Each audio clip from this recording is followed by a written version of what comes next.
1, 2, 3 o'clock, 4 o'clock, rock. 5, 6, 7 o'clock, 8 o'clock. Johnny Lamb Jones. Wide receiver. As a season ticket holder of the Jets, I'm going to fool Ken O'Brien of California Davis. Obviously, the Jets know something that, the people up there don't. Fullback, hello. Roger Vick. Jeff Lageman. Jets just don't understand the dress all back. Blair Thomas, running back, Penn State. Johnny Mitchell. The New York Jets select tight end from Penn State, Kyle Brady. Vernon Golston. Cleveland's traded the 5th pick to the New York Jets. And with the 5th pick in the 2009 NFL Draft, the New York Jets select Mark Sanchez. D. Milner. Smith. Jets select quarterback Christian Hackenberg. Sam Darnold. The New York Jets select Zach Wilson. Future Pro Bowler, Elijah Moore. Michael Carter, running back.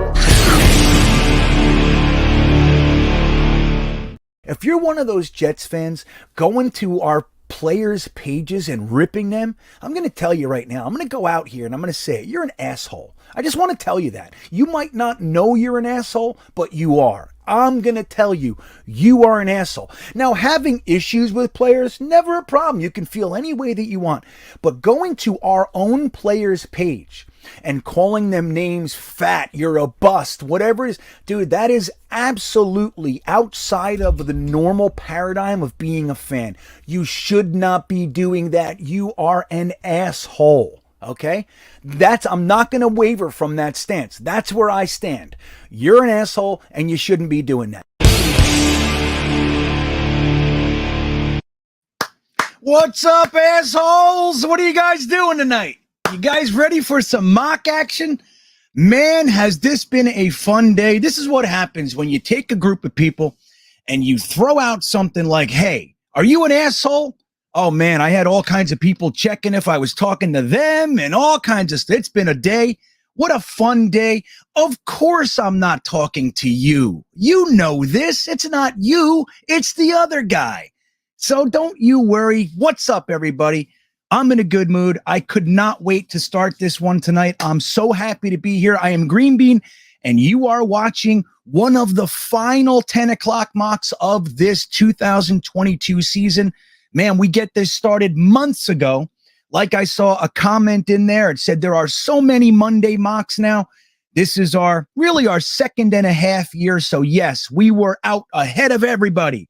Most people, we started this whole Monday night mock thing. And I'm happy to be with you guys again.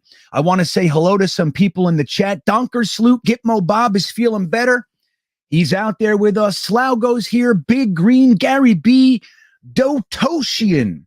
Now, Jake is asking me, why is this the intro? It sucks to see all those bad picks. It's very important, Jake. It's important that we know exactly what it is that we've been through. Don't forget, not everybody's like you and me that lived through that stuff. There are tons of fans that came around during Rex. They don't know how bad it was, that when we're sitting in there in the stands saying, obviously the Jets know something we don't up here, right? That was the justification for years. It's very important. It's a progression. And if you guys notice, behind there's an overlay. I'm telling you a story in that one, but most people don't pick up on it. Next time you see it, watch the flip pad that I have going over the whole video. There's a story there. It's really, really complex. I mean, I've done a good job with this one, if I don't say so myself. But as I say hello to guys in the chat, I'm going to bring on our guest for tonight. I could not be happier to have this fella on. Now, this is the first of the GreenBean's Beanbaggers Patreon Tier 3 benefit people. He is a Tier 3 beanbagger, and one of the benefits is they get to pick a show and come on with me live on that show, and this is the first time that that's going to happen, and I'm just so excited that it's him. You guys are going to know the name as soon as I say it. Let's say hello to our very own Mutt Viles. What's up, brother? How you doing? Doing good, GreenBean. How about you guys? Chad, how are we all feeling today? Yeah, man. They're great out there. I see them. They're already busting it up. They're cutting it up. You know what it's like in those chats, man. So are you excited to get into this with us? You're going to help us kind of direct this thing and make sure we get it right this time? Of course. All I want to see is this team in the postseason. That's it. And if anything we can do to help out for the draft, I'm here for it.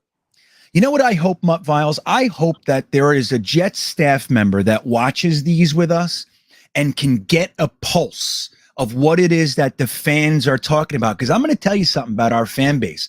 We might be crazy. We might be a little bit intense. We might have some assholes, but we know our shit. We pay attention, don't we? We actually know stuff out there. And if the Jets actually focused on some of the things that we are saying out here, I think they might do better than they have been in the past. What do you think? Oh, of course. Everyone thinks like some NFL fans are just loud and they don't know what they're talking about. But some people who actually look into the game, look into everything outside of the season, some people know their stuff. So it's those certain people you need to keep an eye out for because they have an idea. That's right. We know what's happening. Now, look, there's some outpouring of love for you, Mutt Viles. Robbie Oak is saying what's up. We got Curly Norman reminding us of where it is that our relationship started over on Ryan's channel. He couldn't get it right for like a year. You were multivitamins. When Matt said that, that was the best one for me. I've heard some people say my name wrong, but no, that was the best one. Yeah, multivitamin, and that stuck for a while. I think Ryan still calls you multivitamins, doesn't he? Nah, I think he got it right now. All right. Well, see, hey, we learn. It shows that we can learn too. Jake says it's your job to make sure I don't mess this up. And as you know, I've been known to mess it up a couple times here and there. So it's I'm going to look to you, my friend. Jets Forever says he knows stuff.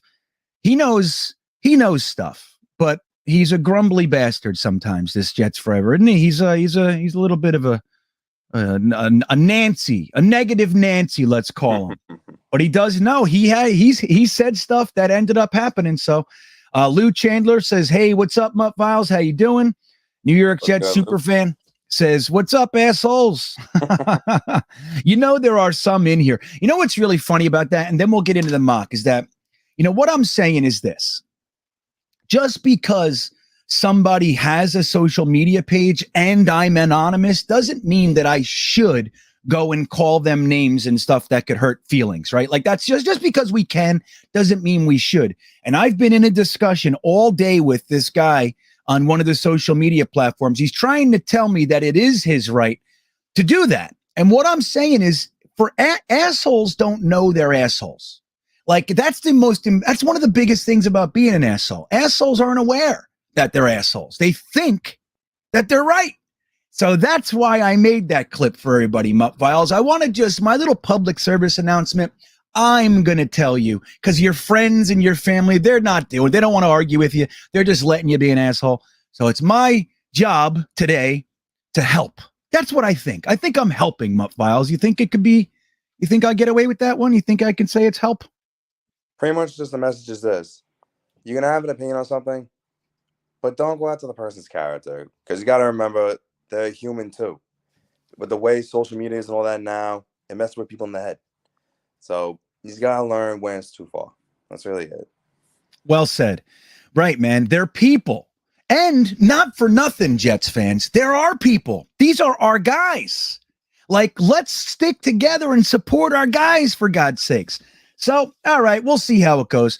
But so tonight's going to be a good one, Mutt Viles. As you know, each week I put out a poll and I gave a series of trade opportunities, and the poll has spoken loud and clear. Something like 60% chose to trade back with the Saints. So what I did was I went to the PFF mock draft. We're going to use the PFF mock draft tonight. Mm-hmm. And I went and I just felt it out for what PFF is pretty good with their points and everything. As we know, the trade with 16 and 19, the 2 first-round picks that the Saints have, it equals almost perfectly our number 4 pick. But PFF knows that the team trying to trade up to number 4, they're not just going to go even Steven. They got to pay a little bit to be able to jump up that high. So I felt it out with their sim, and I was able to get 16, 19, and 98. So we got an additional third round pick for this trade. I just did what the sim allowed me to do. I didn't force the trade or anything like that. So I think we're doing pretty good. We moved back from 4 tonight to go to 16-19. So we gained another first round pick and we gained a third round pick. So I think we're going to have some fun, man. Now, as far as this trade goes, in real life, just before we get started, would you make that trade if you got 16, 19, and 98 for number 4? Would you do it? Honestly, no. I would try to get a player, get a starter. Ooh, which Because player would you have trading, wanted? Because the way I look at that is this, especially because you're trading into the top 5, you're going for a quarterback. You're going for Malik Willis. That's without a question. Or Kenny Pickett. And they came out and said that they are interested in both of them and would trade up for them. You're trading up for a quarterback and you're trading to the top 5. You got to give them more than 2 picks.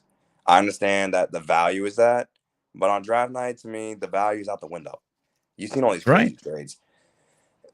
Right. They'll be like, we should be talking about a first next year. Like you give us 16, 19 and a first next year, something like that. Like you said, man, on draft night, energy is high, tension is there. Everybody's all stressed out. They're on the clock and they want to make the move. Like you said, if they're trading up that far, it's more than likely going to be for a quarterback. If Malik Willis is on the board, more than likely going to be him. He's an exciting player. So you got to make them pay. But we got an extra third. So you would want an additional something or other or a player. Do you have a player in mind? I would say maybe like a corner or an offensive line. Like, am I expecting Lattimore? I would. But the question would be, do you want that contract hit? That's my only question. Well, it seems like that's what's going around now. It doesn't seem like, look, we were going to trade for Tyreek Hill and pay him $30 million. So maybe we would be willing to pay Lattimore to come over. Right. Maybe. Michael Thomas, I don't see him in there. I can see if we would go for him, I'll see maybe like a third rounder. Especially he hasn't played in what, I think maybe like a year and a half. So I really Who's that? Michael Thomas? Michael Thomas, yeah. Right. Yeah, he has had, I mean, he's been nothing for almost 2.5 years now. So sad. But yeah, I don't know if I'd want him thrown in because then you just take on he's super expensive too. And he hasn't played in a long time. If you could get Lattimore out of this, I'd do that in a heartbeat. I would do that in a second to throw him on there. Okay. So before we get started here, we got a super chat from Ebstriku. What's up, man? Juana said something to you, Bean. Email or Facebook. Send it on email. Send it to bean@greenbeanjetsfan.com, Ebstriku. Okay. bean@greenbeanjetsfan.com. That's the best one. That's the one I check every single day. Greenbeanjetsfan, I check it every day too, but maybe a little bit less. So, okay. So let's do this thing. Go ahead. Send away, Ebstriku. I can't wait to see what it is. Probably going to be naked pictures of me that somebody found from when I was younger or something. I wouldn't like that. All right, so here we go, guys. We are going to get the draft started. I'm going to go ahead and move over to the sim here. Now, we will be running polls for our draft picks. Let me just get that all open for us. And let me ask you this. Now, of course, we're going to watch all the picks go up to number 10 now, but who do you think, Mutt Viles, is going to be pick 1 out of this draft? Who do you see getting taken first by the Jaguars? Evan Neal. Evan Neal. Protect Trevor. That's who I think too. I think Evan Neal is the cleanest. I think he's got the least bust potential out of all the tackles up top. And I think that if they want to just make sure that this kid is everything that he's supposed to be, protect him at all costs, and you don't want to take a chance, a big swing at a guy like maybe Icky, who's maybe more exciting, but he might not turn into what everybody wants him to turn into. Evan Neal is what he is, and I think that's probably what they'll do. I agree. I think that's a good move. Keep in mind, just because you franchise tagged Cam Robinson, that doesn't mean you're going to sign him. For all we know, you're going to trade him. Or if anything, you want to sign him, you have Evan Neal, you kick him the right tackle. Both his sides of block are going to be covered for the next 5 years. Right. So, guys, don't forget to hit like in the comment section or in the underneath the video, a little thumbs up. It is always greatly appreciated. And we're going to go ahead and get this shindig started with the first pick. So as you can see here, just to remind you, we were able to trade back from pick number 4 What we received from the Saints is 16, 19, 2 first-round picks, and a third-round pick. So that's where we are. So let's get this started and see what the Jaguars do. Here we go. Oh, they went with Aiden Hutchinson. Look at this. I don't know. I'd be surprised if they went edge. So here we go, Mutt Files. The draft started like this. Aiden Hutchinson, they gave the Lions Derek Stingley Jr. That's surprising. Then they got Kayvon Thibodeau at 3. So look, man, trading back at 4, not the worst idea in the world, because the 2 guys that we would most want at 4 are gone, the edge rushers anyway. Then the Saints took Aquanu with that number 4 pick that we traded to them. Then the Giants got Evan Neal. The Panthers took Kyle Hamilton. That's crazy. The Giants get Trayvon Walker. The Falcons got Sauce Gardner. And the Seahawks got Trent McDuffie. So there are numerous edge rushers. Now, I'm going to ask, I think we're going to go edge here. Files, do you think there's another position that we need to consider? Or is it all edge right now at pick 10? If Jameson Williams never got hurt, I would say he'd be the pick, but it has to be edge rusher. It has to be edge rusher. And, let's take a look. Johnson? So here we go. This is the big board, so we'll just look at that. So we have a tackle, Charles Cross. We have George Karlaftis. We have, we're look at the edge rush. So Garrett Wilson and Devin Lloyd and Raymond and Jameson Williams are there. But they have the edge rushers. I'm going to look at the edge because they have the edge rushers rated a little bit different than we're used to seeing. Don't forget, this is PFF. So here's what we got, Mutt Files. We got George Karlaftis, David Ojabo. As we know, he blew his Achilles at his pro day.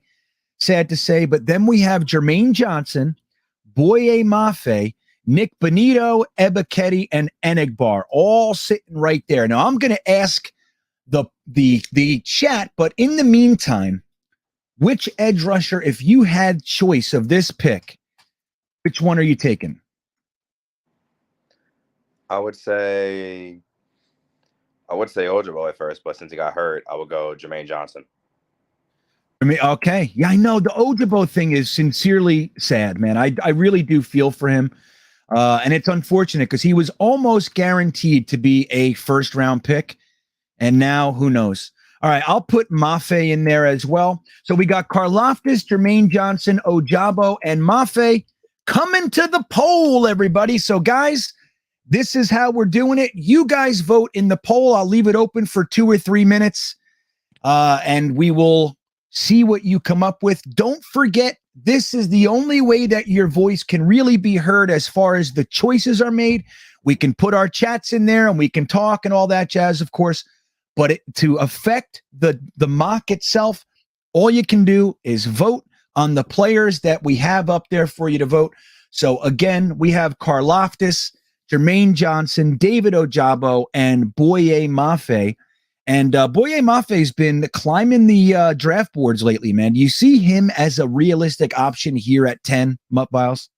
Not at 10, no. I would think maybe late first, early second. So that's the same thing with Ojabo now, because I did a mock and I got him at 35. And that's Ojabo, yeah, at 35. I traded back at 4. I got Sauce at 10. I think I took Williams at 16, I think it was. I'm trying to remember if it was 16 or 14 I took him.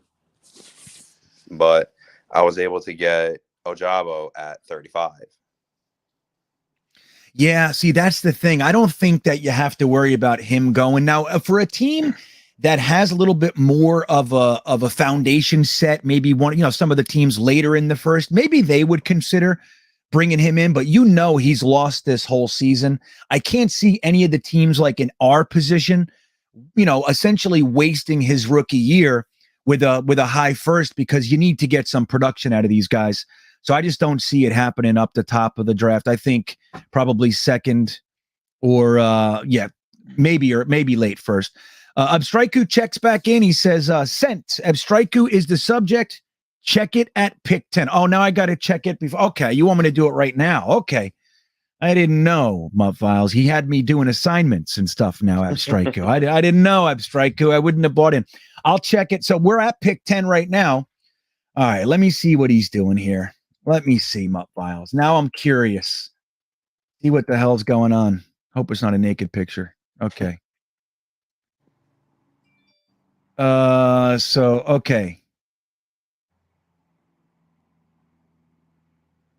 Well, it's so what are you doing? Predicting? He's predicting the draft, but he's telling us to go Jermaine Johnson right here. But was that your prediction, Abstriku? It's close. The Saints didn't go for the quarterback though. Well, that time they took who? Aquanu? Well, let me see who they took. Hold on. No, we had them here. They took a lineman, but on Abstriku's list, he had them taking Malik Willis. He had it going Hutch, Walker, Aquanu, Malik Willis, Thibodeau to the Giants, Evan Neal to the Panthers, Charles Cross to the Falcons, I think, or Garrett Wilson to the Falcons, Sauce Gardner to the Seahawks or Vikings. He's got all kinds of trades. So it's interesting here. But very cool. Very cool, Abstriku. All right, well, I'm going to end this poll, Mutt Viles. Let's see what we got here. It looks pretty close. Looks close. Let me see. Here we go. The poll is over. So David Ajabo got none. Mafe got 1%. Karloftis got 45%. And our first pick will be none other than the guy you said you'd take, Jermaine Johnson, coming to the Jets. There he goes. Okay, so now we are on the clock again at 16. Now, this is going to be fun because now we got 16, 19, 35, 38, 69, 98. We got all kinds of good stuff coming. But let's see who we lost since we took Jermaine Johnson. So Charles Cross went off the board. Let me get that bigger for you guys. Charles Cross is gone. George Karloftis went to the Vikings. Garrett Wilson went to the Texans. Jordan Davis went to the Ravens. Devin Lloyd went to the Eagles. That leaves all kinds of fun wide receivers if that's what we want to do.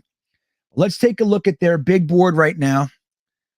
Mutt Viles, if you have your choice, we have pick 16 and 19 coming right now. Who do you want with this first of the next two picks? Give me Nakobe Dean at 16 and any wide receiver. Doesn't matter. They can pick it. So you want Nakobe Dean. Okay, interesting. Now, guys, I'm going to put this in the poll. We're going to use two positions here. So let me just take a look at it again. I got to look here. So for pick 16, we are going to do linebacker, and we could take Malik Willis if we wanted. Let's do linebacker and wide receiver. Okay, so I'm going to go ahead and put two linebackers. Okay, pick 16. We'll do Nakobe Dean. Let me see who's up there. Up. All right, hold on. Okay, all right, I got it. Nakobe Dean.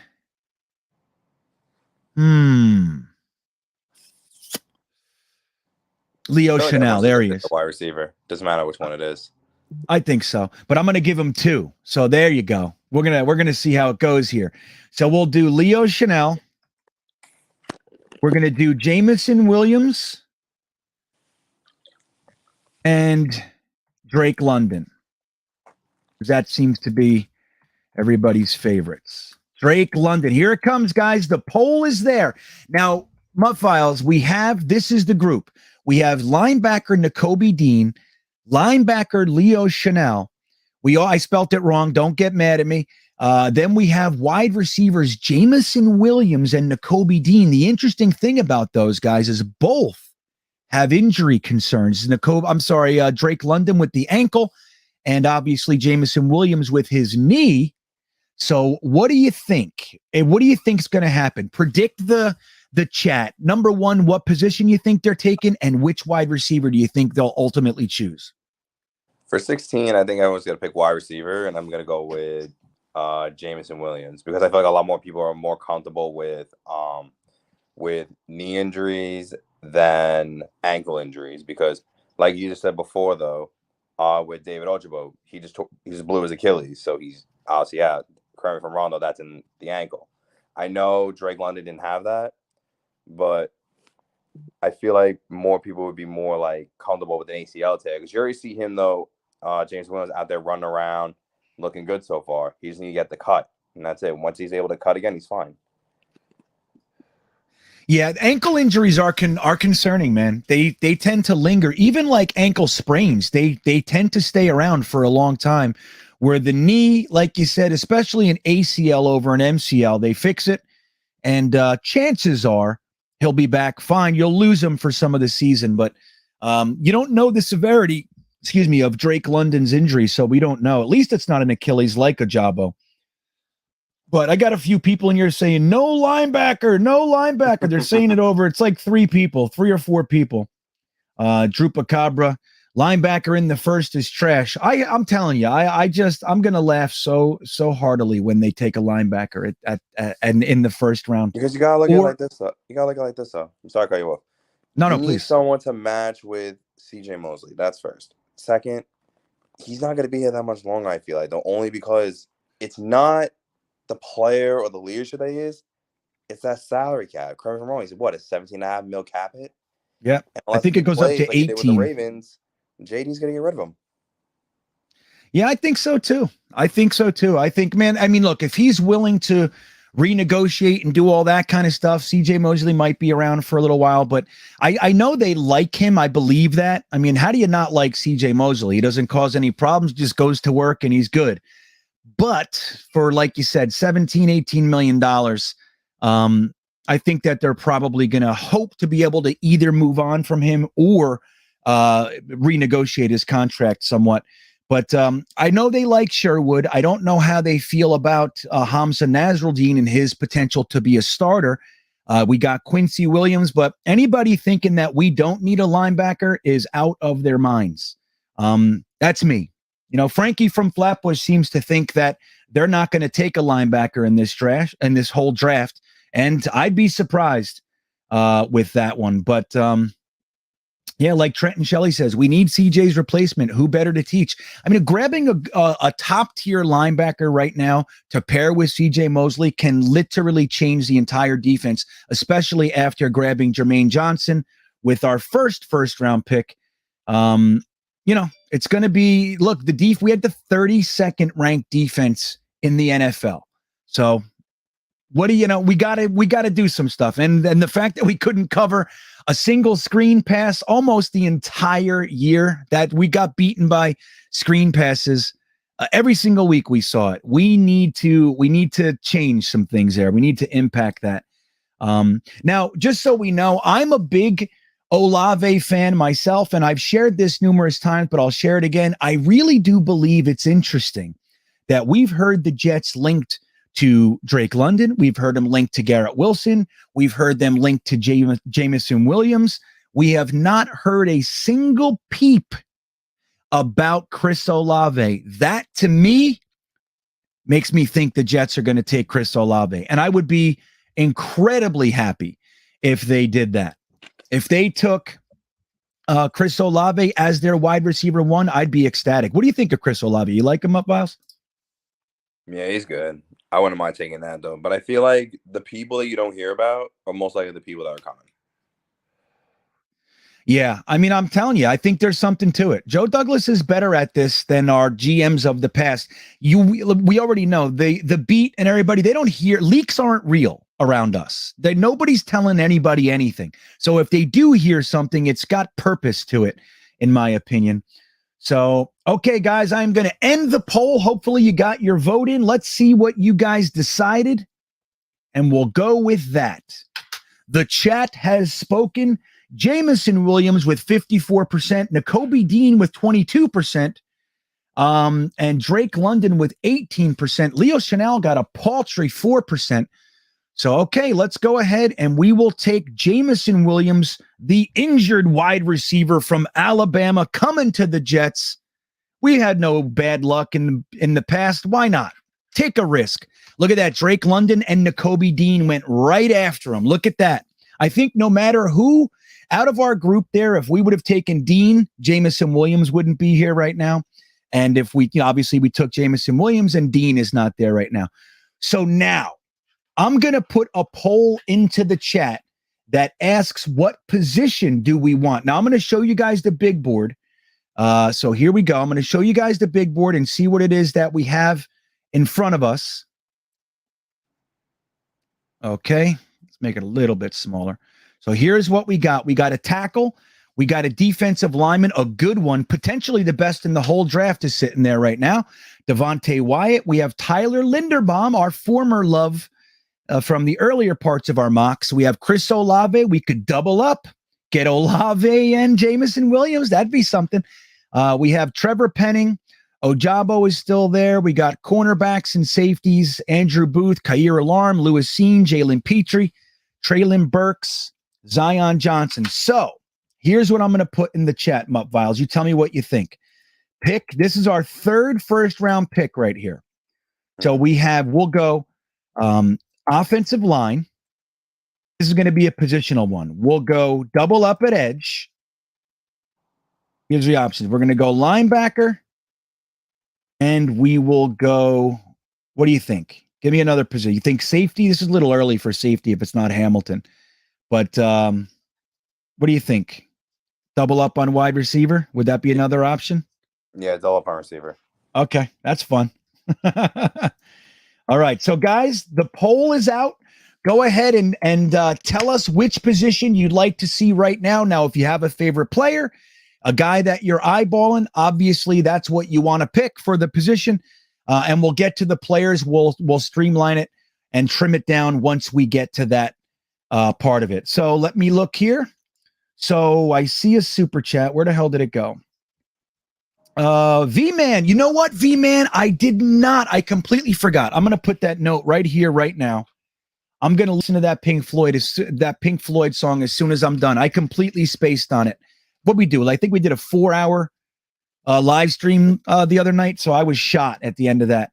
But yeah, I'll listen to it. Thanks for reminding me. I completely forgot, V-Man. You're the best. And let's see. Ryan King checking in. What's up, Ryan? Thank you for the super chat. He says, no leak from the Jets shows the Jets are changing their culture. Years ago, the Jets leaked like 100-year-old pipes. Dude, Ryan, did you remember that there was a consistent leak deep inside Rex Ryan's organization? Manish Mehta always got the secret scoop. And then we all thought it was our defensive coordinator. What the hell was his name again? Started with a P. Do you remember? Damn it. I can't remember his name. But we found out later, you know who the leak was? Rex. Rex was his own leak. Can you imagine? So that's where we're coming from. We had leaks coming from the coach himself. So that culture is definitely gone. And you know, as much as we loved Rex, he's not one that knows how to shut up. So he was telling everything. And now all the little rumors that we hear, none of it is real. None. All the stuff that Samini or Connor Hughes or any of these guys says, now they might talk to people and they have a feeling one way or the other, but they're not hearing concrete information anymore. Not like the old days. And I agree with you, Ryan King. We used to leak and now we don't.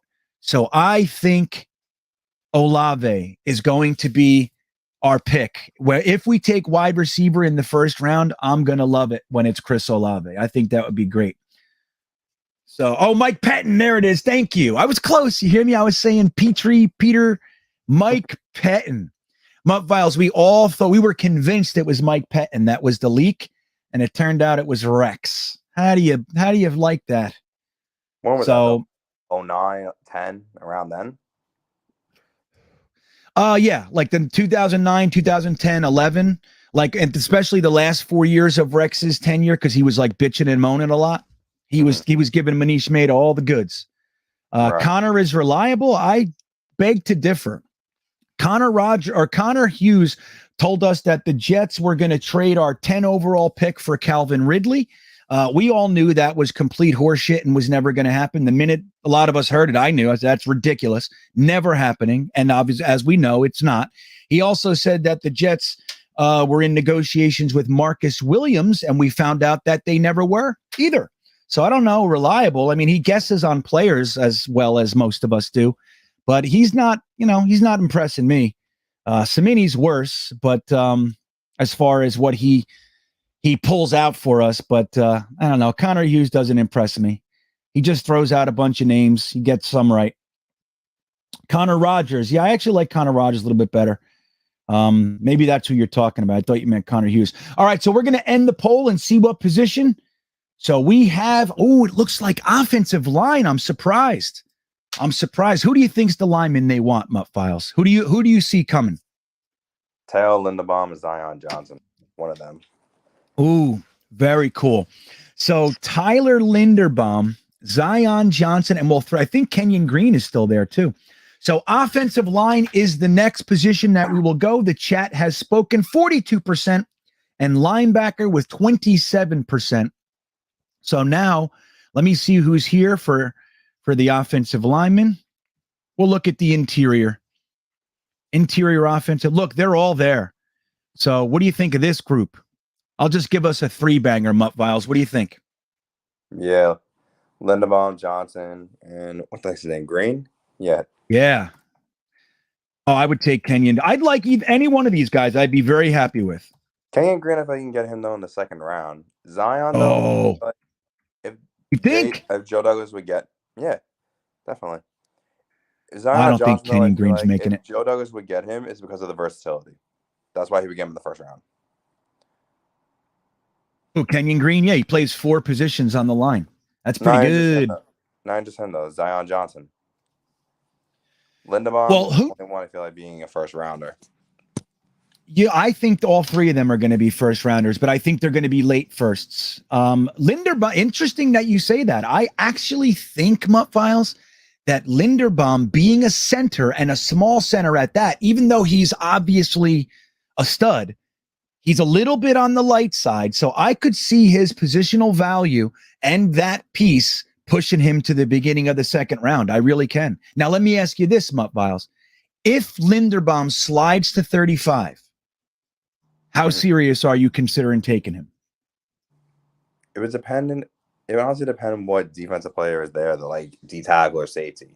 Because I have that over him because, like, right now at 19, there's still Zion Johnson, there's still Kenyon Green. You can still get one of them there right now if you wanted to. And I feel like all 3 of these players, they can move down to 35 anyway. So you just have, in my opinion, a plethora of options if you wanted to. Right. I mean, look, and if we look at the sim, this is something that we try not to do. We try not to, look at the sim's rankings to cheat, because you can say, oh, well, Linderbaum's the only one that won't be there. Kenyon Green is going to be there because he's ranked 42 on the sim, so he'll probably be there at 35.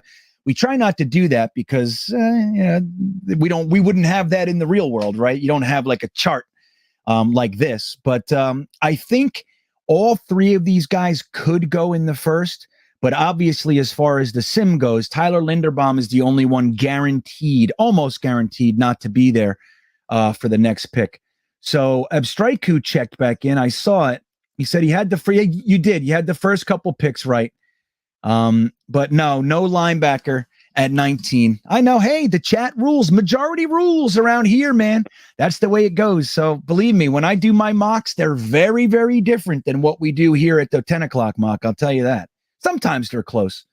But what do you think, Mutt Files? Like, as we get into the second round here after this pick, we used to love tight ends. Do you think we did enough in free agency that the Jets won't take a tight end in the draft? Or what do you say? Like, how do you see it?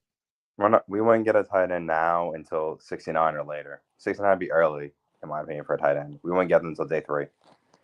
Because the only tight end I could see us really getting was either, what's his name, Ruckner? Jeremy Ruckner? Ruckert. Honestly, Trey McBride. I was big on Trey McBride. I wanted to get him so bad. I wanted him. I liked it. I really liked him, Colorado State. But now, Conklin Uzomah, it's probably going to be Ruckner at 69 or maybe a little bit later.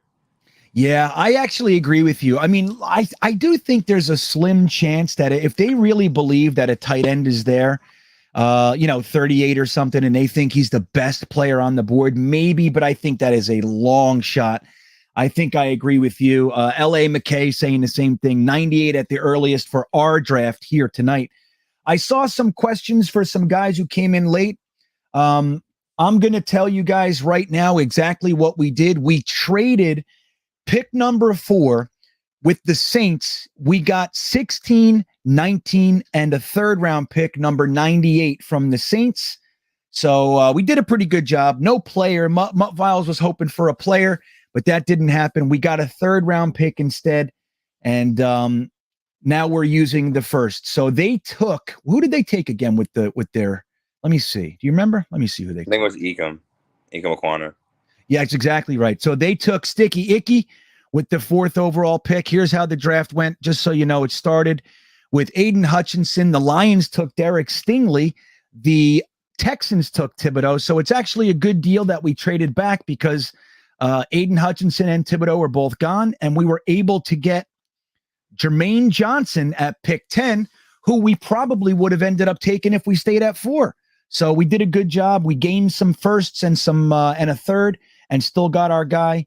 And then with 16, we just took Jamison Williams, and now here we are. So I'm going to check the poll. Make sure you guys have voted. I'll give it another 30 seconds. See what's going on. Oh, I'm not going to give it any more time. Linderbaum is cleaning up Mutt Viles. So I'm just going to go ahead and end the poll because it's not even close. So we'll go ahead and take Tyler Linderbaum with our extra first round pick. He's a bonus player. Here he comes. Tyler Linderbaum coming to the Jets. So let's see how this works now. All right, so we are on the clock with pick 35. Here's who we lost in that time. Let me see if you were right with the offensive lineman here. So, okay, we took Linderbaum. Malik Willis went to the Steelers. That makes a bunch of sense.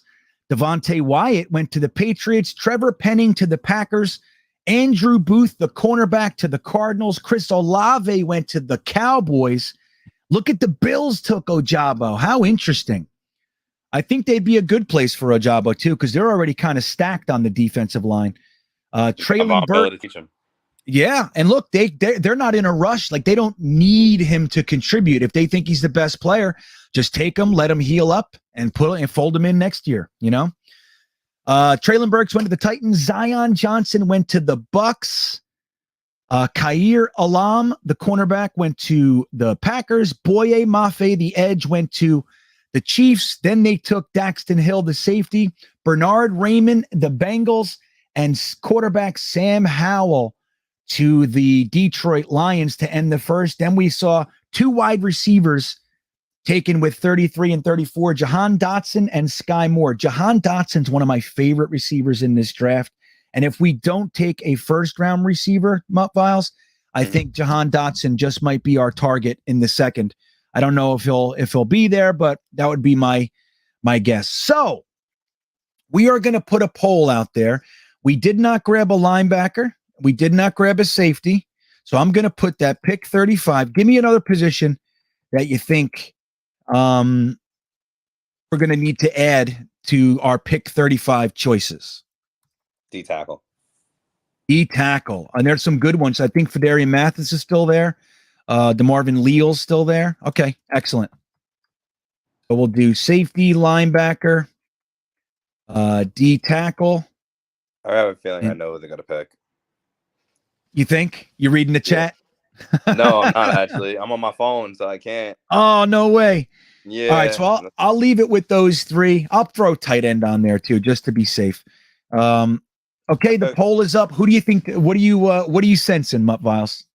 I'm gonna guess safety, and I want to say it's. I can't really read his name because it's a little bit small. The guy from Georgia.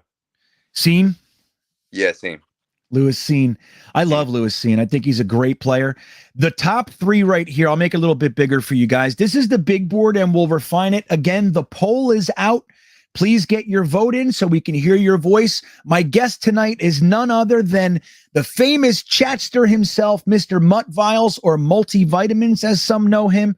He is a tier 3 beanbagger, and this is one of the tier 3 benefits, getting to hang out live with me on here. And I just couldn't be more grateful to have you here tonight, man.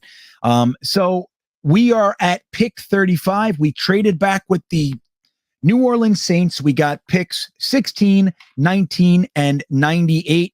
As we know, this is one of our picks. So we have Lewis Seen, Jalen Petrie, and Leo Chanel is still there, guys. We also have safety Jaquan Brisker and Brian Asamoah, the linebacker. Let's take a look at the defensive tackles and see who's here for you, Mutt Files.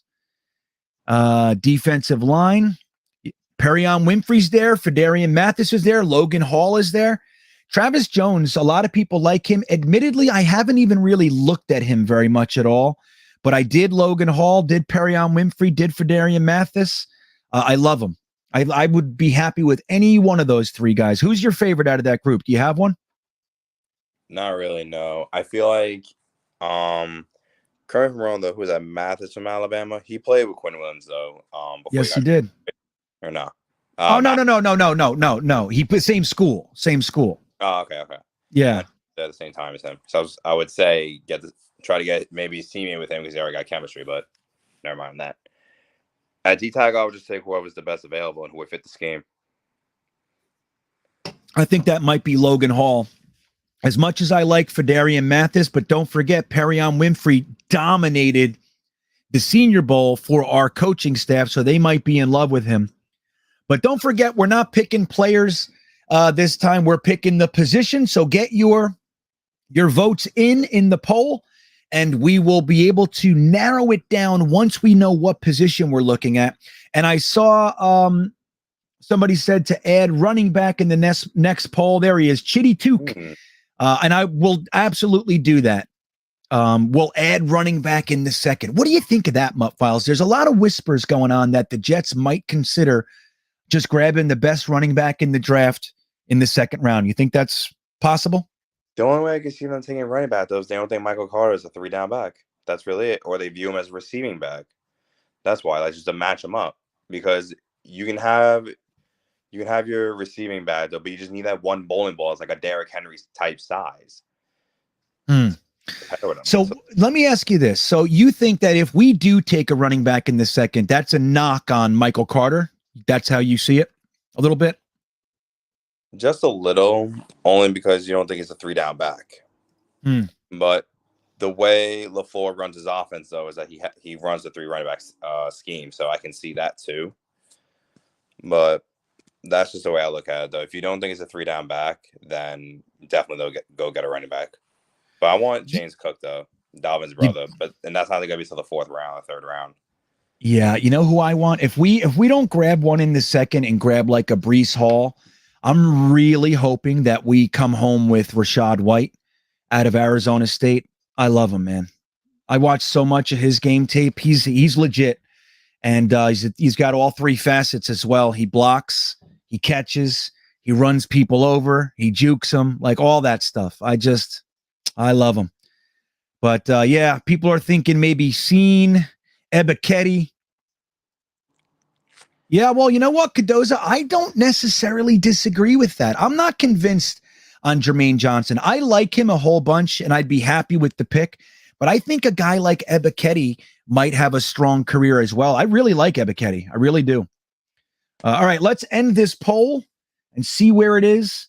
So right now, it is being ended. Let's see what we got. Safety is the pick. Linebacker came in second with 41%, defensive tackle 5%, and tight end with 2%. So it did get a couple votes.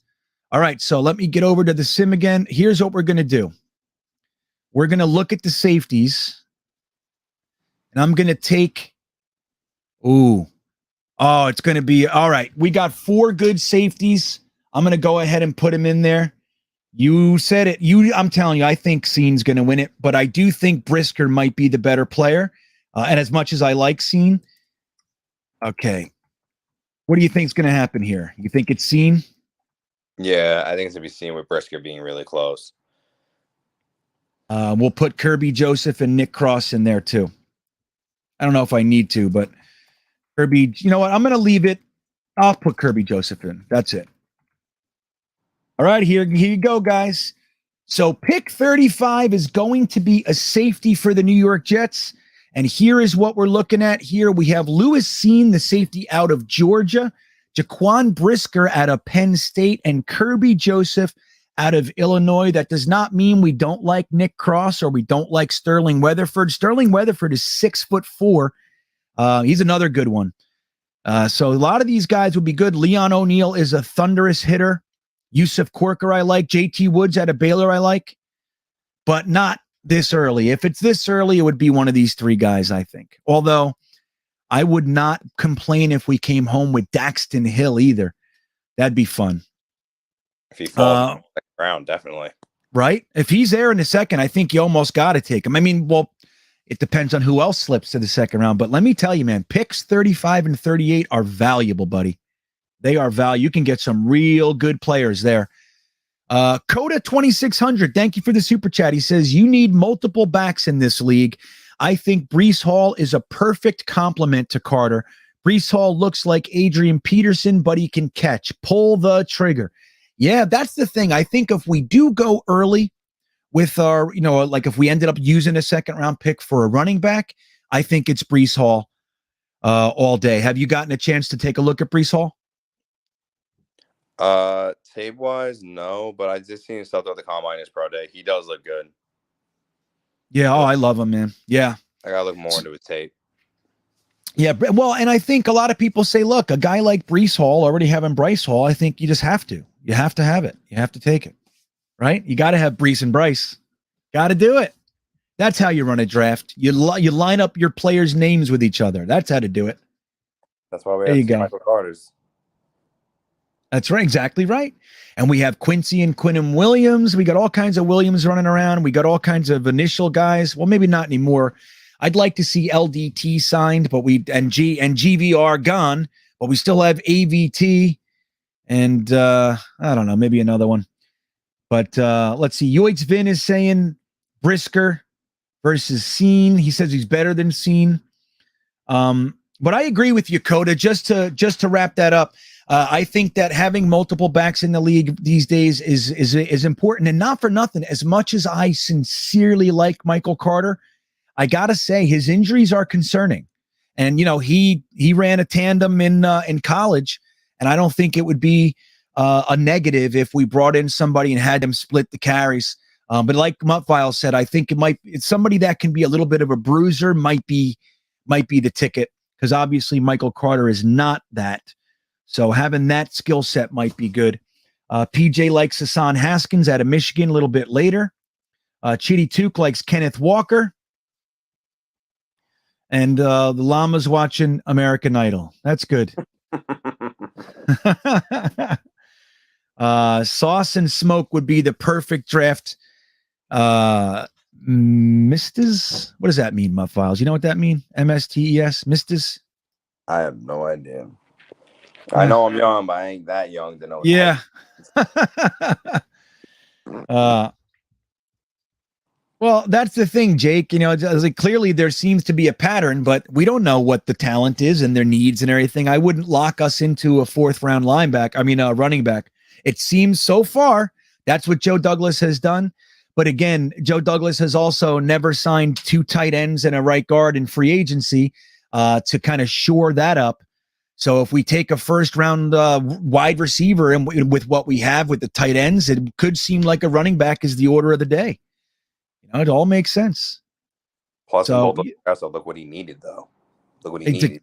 The draft from the draft for P. Ryan, he went offensive line, and then he went what? I believe it was receiver. He went in the fourth round. He went P. Ryan, James Morgan, and Cam Clark. So Cam Clark, as we know, the spinal injury, he never played. James Morgan was the worst pick ever. In Joe Douglas's tenure so far, in my opinion. We all hated it from the minute it happened. But yeah, that was our fourth round. We took Zuniga and Ashton Davis in the third round that year. But then we got Bryce Hall in the fifth. So I was screaming Bryce Hall in that fourth round, man. I couldn't believe that we used 3 fourth round picks and didn't get Bryce Hall. I was so upset. But then we got him in the fifth, so it all made sense. But, all right, guys, I'm going to go ahead and end this poll. It looks like Brisker, I think, is the winner. That's incredible. I did not think that was going to happen. Scene only got 31%. So I think this is a good move, guys. Jaquan Brisker out of Penn State, come into the New York Jets. Now we are at pick 38. Whoops. And we will do, I'm going to add running back to this one. So we'll do the same positions except for safety. Pick 38. What do you think of this poll? You think it's cleaner? You like the poll thing, what, Viles? Yeah, it gives a chance for everyone else to talk and state their own opinion. Right. I agree. But Leo Chanel is still there for the linebackers, as is a few others.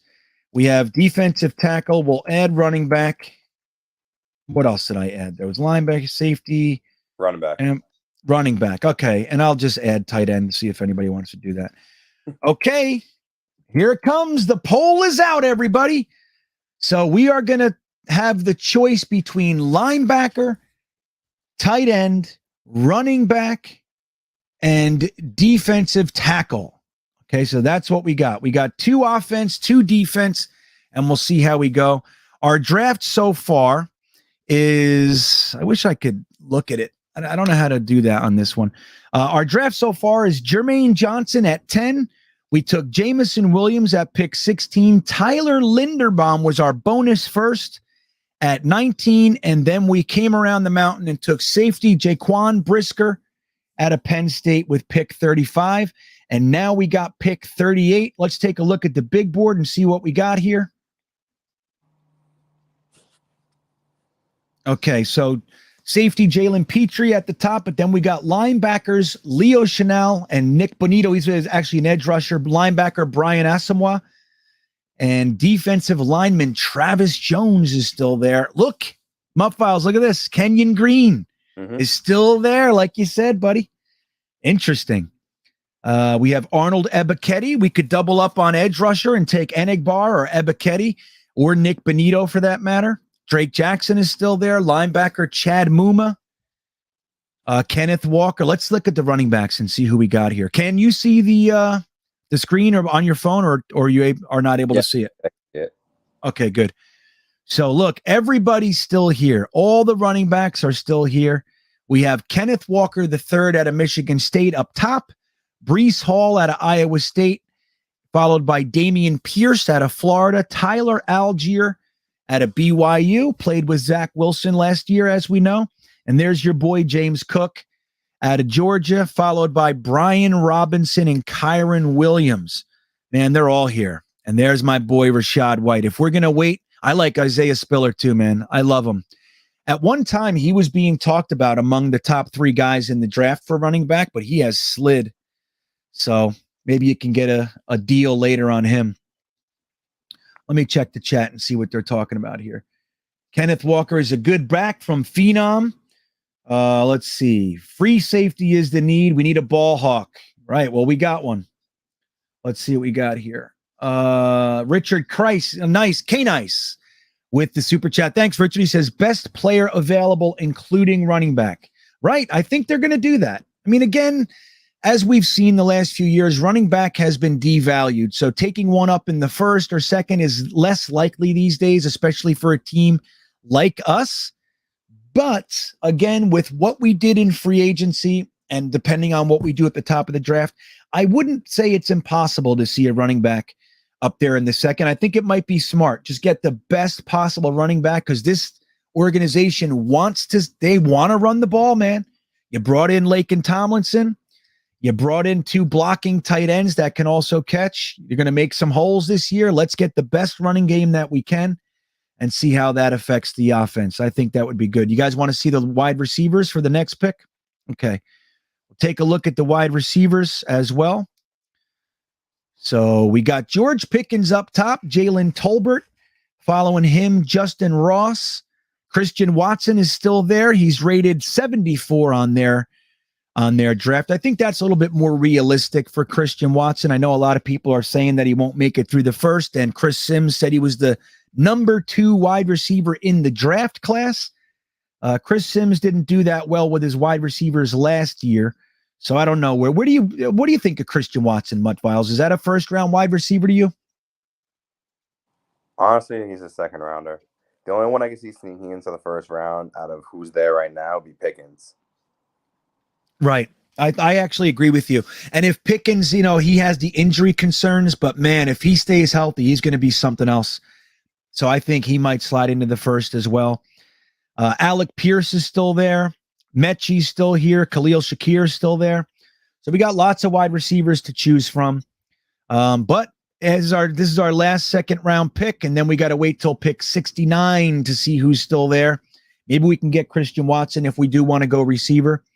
All right, I'm going to end this poll. See what we got here. Let's see what we got. Okay, linebacker won. Ooh, I'm surprised. I actually had a feeling running back was going to win. Okay, so linebacker it is. Let's take a look at the linebackers. See what we got left here. Where'd they go? There it is. Okay, guys, here's our linebackers. Up top, we have Leo Chanel, who's just, I would love it if we ended up coming home with him, man. That would be my happiest moment, I think. Brian Asamoah, I like him as well. Chad Muma, you know, we overused him in the Senior Bowl to get a good look at him. Christian Harris out of Alabama. Started all the way from his freshman year all the way through. We have Troy Anderson, who I like. Brandon Smith.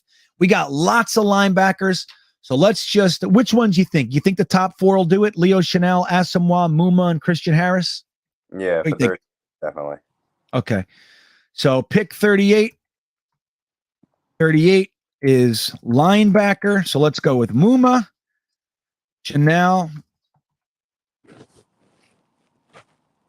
Asamoah,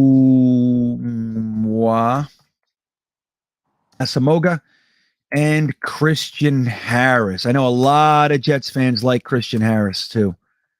All right, guys, the poll is up. Let's see what they're talking about in the chat. Chris Donardo, what's up, Chris? He says he like Muma. Joe Grana wants Troy Anderson. Yoitz Vin wants Leo Chanel. Which one are you picking, Mutt Viles? Like you said before, though, I'm like torn between two of them. What's his name?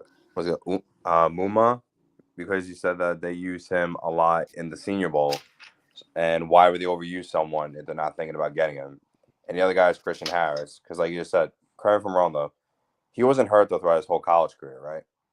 Who, Christian Harris? Yeah. No, he played, man. Exactly. I'm not sure if he had any injuries. I know that he was a starter his freshman year. I know he played all the way through. Now, whether or not he had some injuries, I'd have to go back and double check. But I think he's pretty healthy. I would say if that's the case, then I can definitely see that, though, because as everyone here knows, our team with injuries ain't the luckiest. So definitely getting someone with a clean bill of health, I'll take that. Just like Jamison Williams, right? Right. Because if anything with him, though, he would be back, I think, by the latest week 3. That would be, I think, the latest he'd be back. Yeah, I think he'll be okay too. But I'm with you, man. I think the Jets are snake bitten. Like we need to get as healthy of players as we can possibly muster. Like taking a bunch of injured guys, like we're just not the team yet, man. We have bad luck if we have any luck. So it just spooks me a little bit.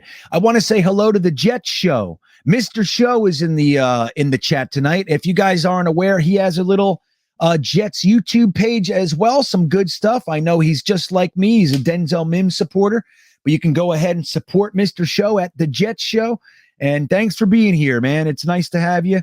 And he wants Troy Anderson. Nice. Big Green wants Chanel. James Luongo wants Chanel.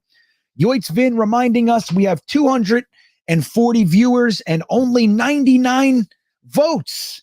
Let's try to get our votes in the poll so your voice can be heard. And don't forget to hit that like button.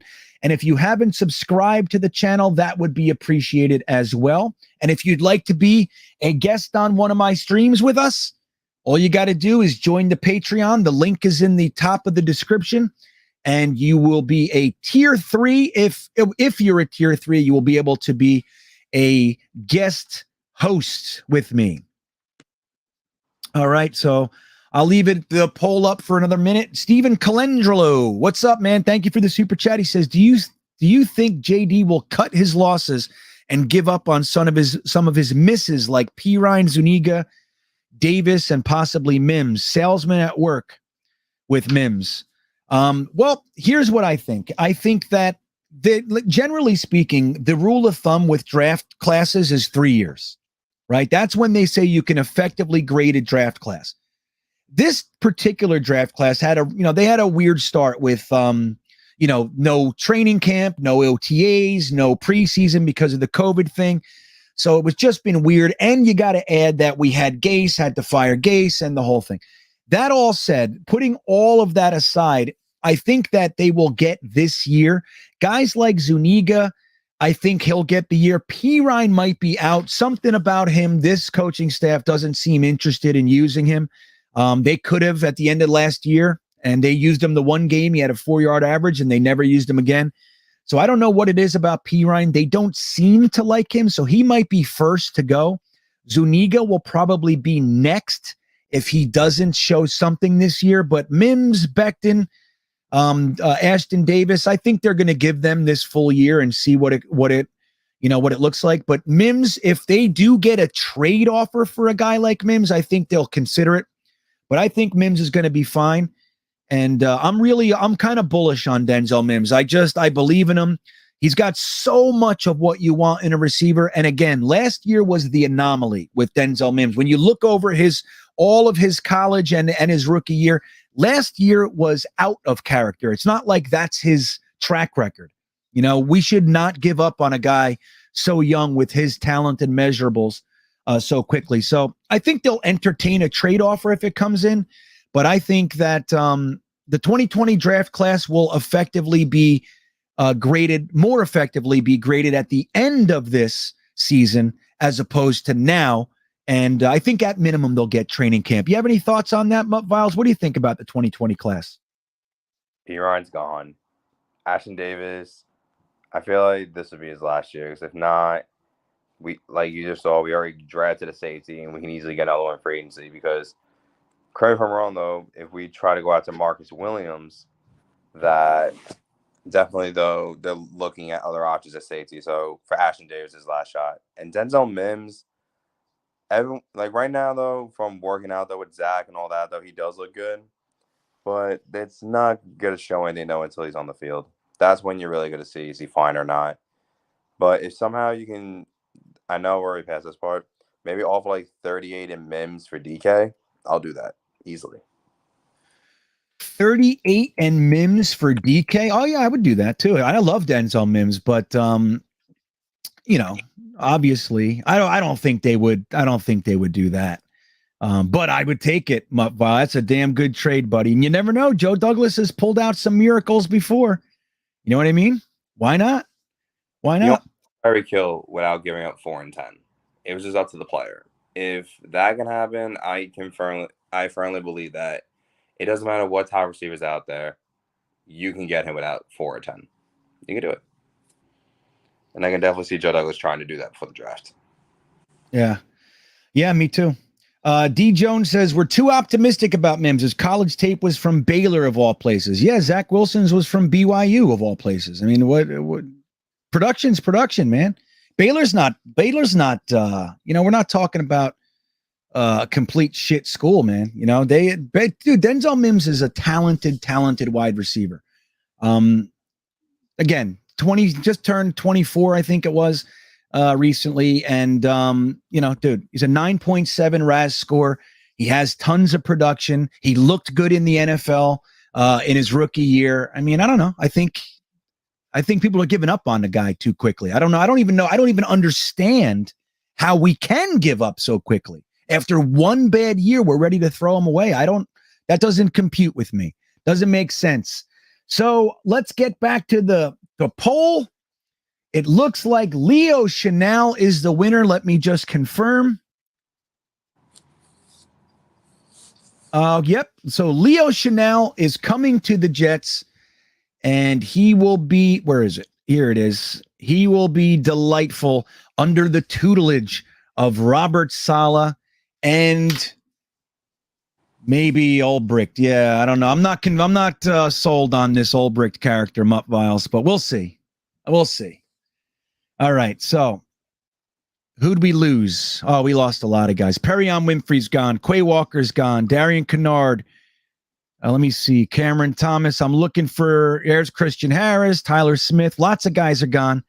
All right, let's look at the big board here. Now, this is pick 69, guys. This is our third round pick, and then we have pick 98. Right, where is it? 98. We got 98 in the trade with the Saints. So we already got our linebacker.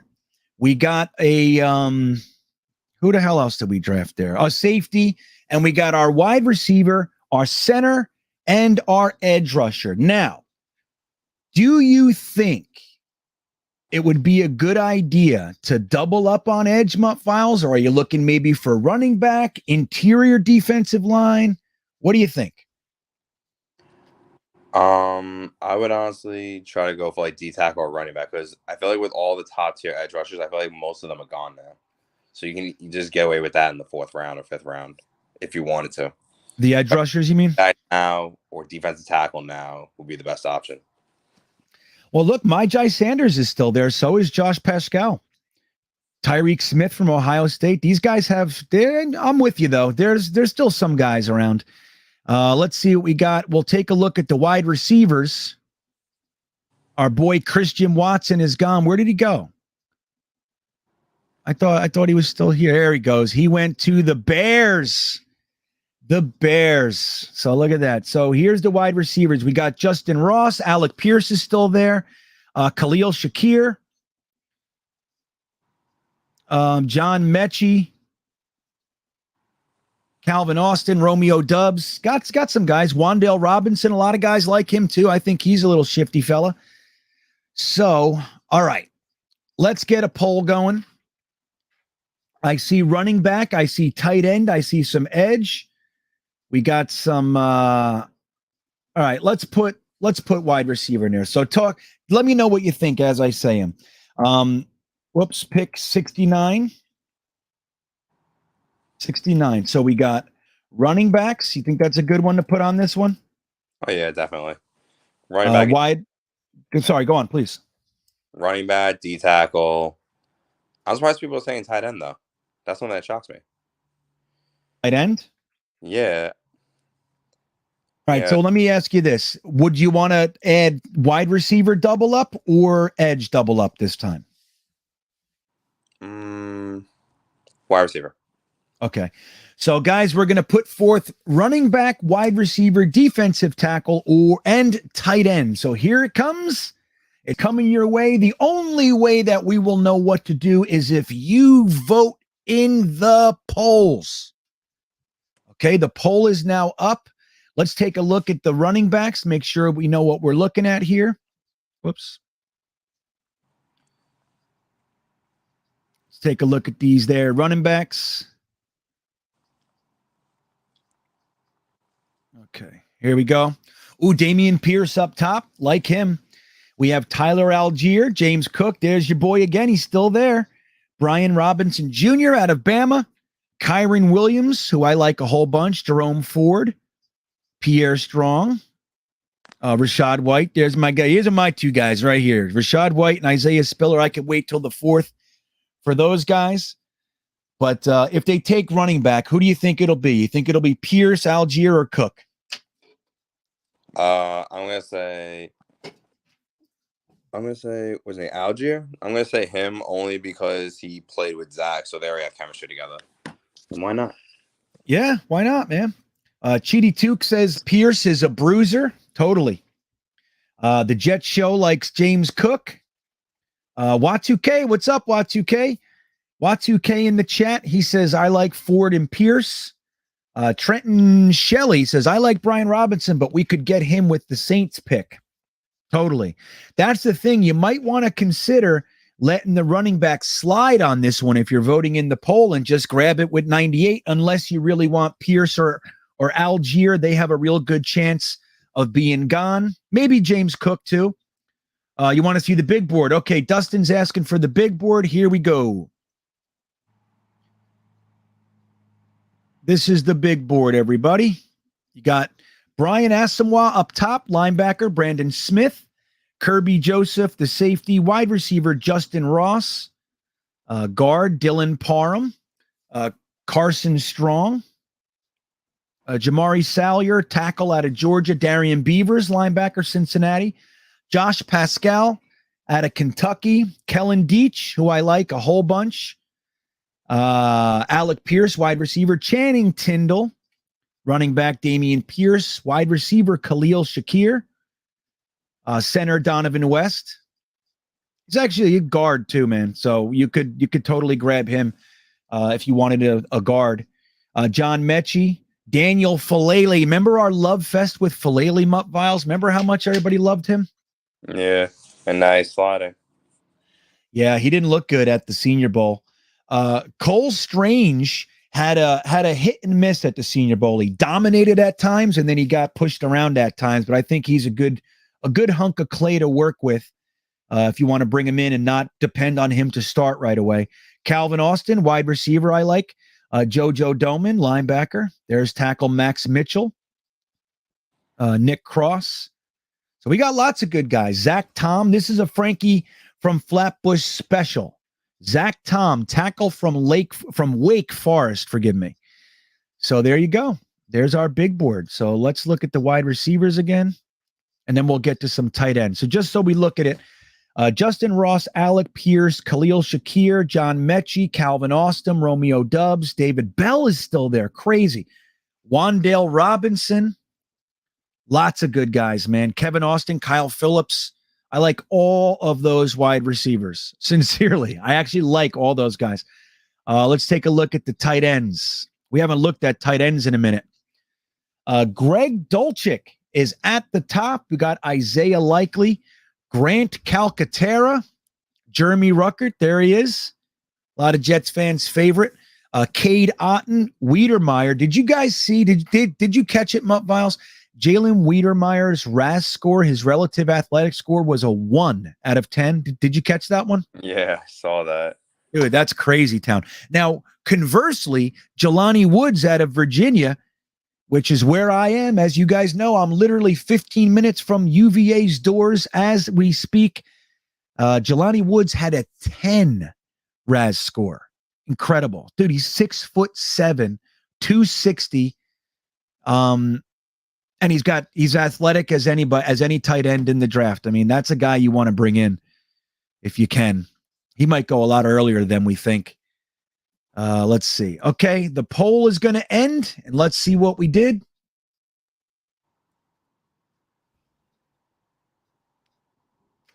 I'll go over who we drafted again in just a minute. Running back wins the poll with 49%, followed by defensive tackle. So we got some guys that are starting to lean into the interior of the defensive line. Wide receiver and tight end wrapped it up with 18 and 8% respectively. Okay, so here we go. We got pick 69. We are going with running backs. So who the hell was there? I don't remember anymore. Let's see. It was the guy from Georgia, Zach Wilson's boy from BYU. I can't remember the names. Yeah. Okay, there we go. Tyler Algier. All right. Okay, so we got Damian Pierce. We got Algier. Wait, who's next there? James Cook, right? Yeah. All right, we'll do James Cook and Brian Robinson just because. James Cook and Brian Robinson Jr. Okay, guys, the poll is out. All right, let's see where we are. Yeah, Y2K likes the running backs. Power Fitness check it in to say Pierce. Yeah, man. Lots of guys like Pierce. The Jet Show likes James Cook. Totally, Cadoza. Lots of running back talent. Rob V says Ford or Pierce. I didn't see Ford there. Was he still there? Oh, he is. Jerome Ford. I would have added him. Maybe not. But I like Jerome Ford as well. I also like Kyron Williams a whole bunch. Doubled up on wide receiver. Yeah, let me catch up here. Another bottom tier defense. What do you mean? We got edge, we got linebacker, we got safety. We did a lot for this defense, Youthforia MG. Come on. Remember, you literally can't get everybody in the draft, right? You're going to definitely miss on great players. It's unavoidable. You have to miss on lots of players because you only have so many picks. Pierce the calzone before cooking. Jeremy, I'll tell you, man. Okay. Let's see. Running back. David Gerard checking in. What's up, David? He says, I think Woods is something like the most athletic tight end since 1987, according to Raz. Yeah, man. I mean, it's impressive. We know he actually transferred from Oklahoma over to UVA last year, and I think that was a good move for him because he got to showcase himself a little bit. And I think he's going to go earlier than we think. You see, PFF has him rated 144 or whatever it was, but I don't see it. I think he's going to go earlier. I think that somebody's definitely going to take a chance on a 6'7", 260-pound athletic demon like him. Hey, Muffiles, did you catch the UVA Pro Day? Our beloved Ron Middleton was there running the tight end drills. Did you see that? He was running Jelani Woods. Nah, I didn't. I think I was at work when that was going on. Oh, it was awesome. It was awesome, man. He was like, "Come on, keep your head up, keep your head up." I just love Ron Middleton, man. That guy, I could listen to him for hours. I wish I knew that they were actually at UVA because I was here. If I would have known that Ron Middleton was going to be there, I would have been over there, just hanging out outside. I bet he would have talked to me, right? Of course. What do you mean, David? I'm not aggravated with the chat. I love the chat. I'm not aggravated with you guys, I promise. Never.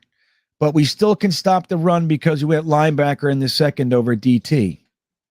Oh, look, again, I mean, I think we need linebackers more than defensive tackles. Let's take a look at our linebackers. We know we have CJ Mosley, right? We know we have Jamie Sherwood and Hamza Nasruddin. Both were injured last year.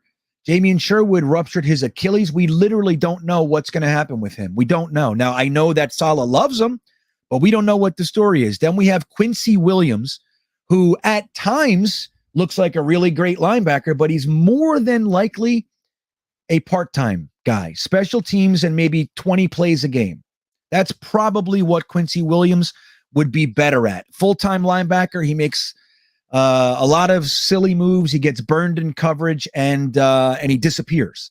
So he gives us those highlight tackles and we love him, but he disappears, man. So I don't know. Now on the defensive tackle side, we got Quinnen Williams, JFM. We got Solomon Thomas. We have Sheldon Rankins. And then we have Nathan Shepard and Jonathan Marshall. Like we have guys there. Could we use another one? Sure. But I'd say linebacker is more of a need than defensive tackle. What do you think, Muffiles? Do you agree with me or do you see it the other way?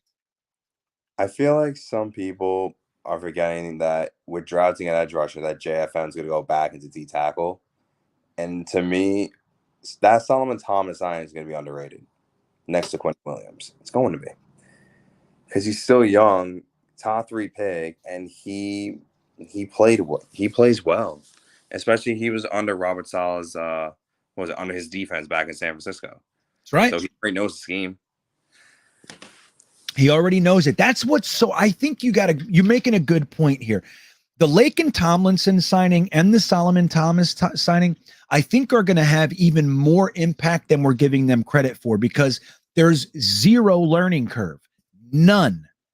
And I think that goes a long way. I mean, we saw it last year. I mean, this is known as a pretty complex system on both sides of the ball and more so on offense, but also on defense. And our guys were struggling to make the right calls and be in the right places and follow the assignments. They struggled all year. You bring in Laken Tomlinson. Not only does he know this system, he knows this exact system. He knows our coaches. Like they've coached him before. Same applies to Solomon Thomas with Robert Saleh. I think he's going to come right in and just, there's none of that. We don't have to wait till they make their mistakes and all that shit. So I think it's going to be pretty positive as well. And I think, look, man, we gotta remember, like, if we add a legitimate edge presence to this line, it's going to help. Like you said before, I mean, We even lost Bryce Huff last year. We had Ronald Blair and Shaq Lawson half the time. And it's like, and we were just bringing guys in. Jabari Zuniga had one decent game and then he got hurt again. And it's like, I mean, last year was crazy. So I think if we have a legitimate edge presence, guys like Quinnen Williams and Sheldon Rankins and Solomon Thomas and JFM, they're going to be able to thrive, as opposed to last year, it was all they had to worry about.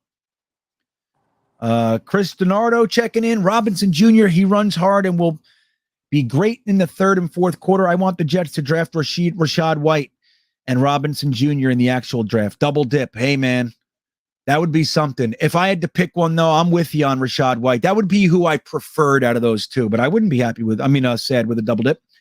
All right, we're going to end it and see how it landed. I think your boy might have won it, Mutt Files. Look at that. He edged it out. James Cook, 34%. Damian Pierce, 31%. Algier, 25%. And Brian Robinson with 8%. So here he comes. We're going to grab James Cook, the halfback out of Georgia. Interesting. I didn't see that coming. I gotta be honest. I thought it was going to be another way. Oh, Wandale Robinson went. Oh, Ferdarian Mathis is gone. We lost a lot of guys this time. But here's another bonus pick, guys. So remember, we made the trade with the Saints to start this mock draft. We got 16, 19, and this pick right here with 16 and 19. We grabbed Jamison Williams and Tyler Linderbaum after using our 10th pick on Jermaine Johnson. Then we added Jaquan Brisker with pick 35. And who did we add with 38? Oh, Leo Chanel. And then at 69, we added Cook, the running back out of Georgia. So what do you think we need right now? Chat, tell me, what do you think we need? Mutt Files, what do you think's next? I would say D tackle or double on receiver.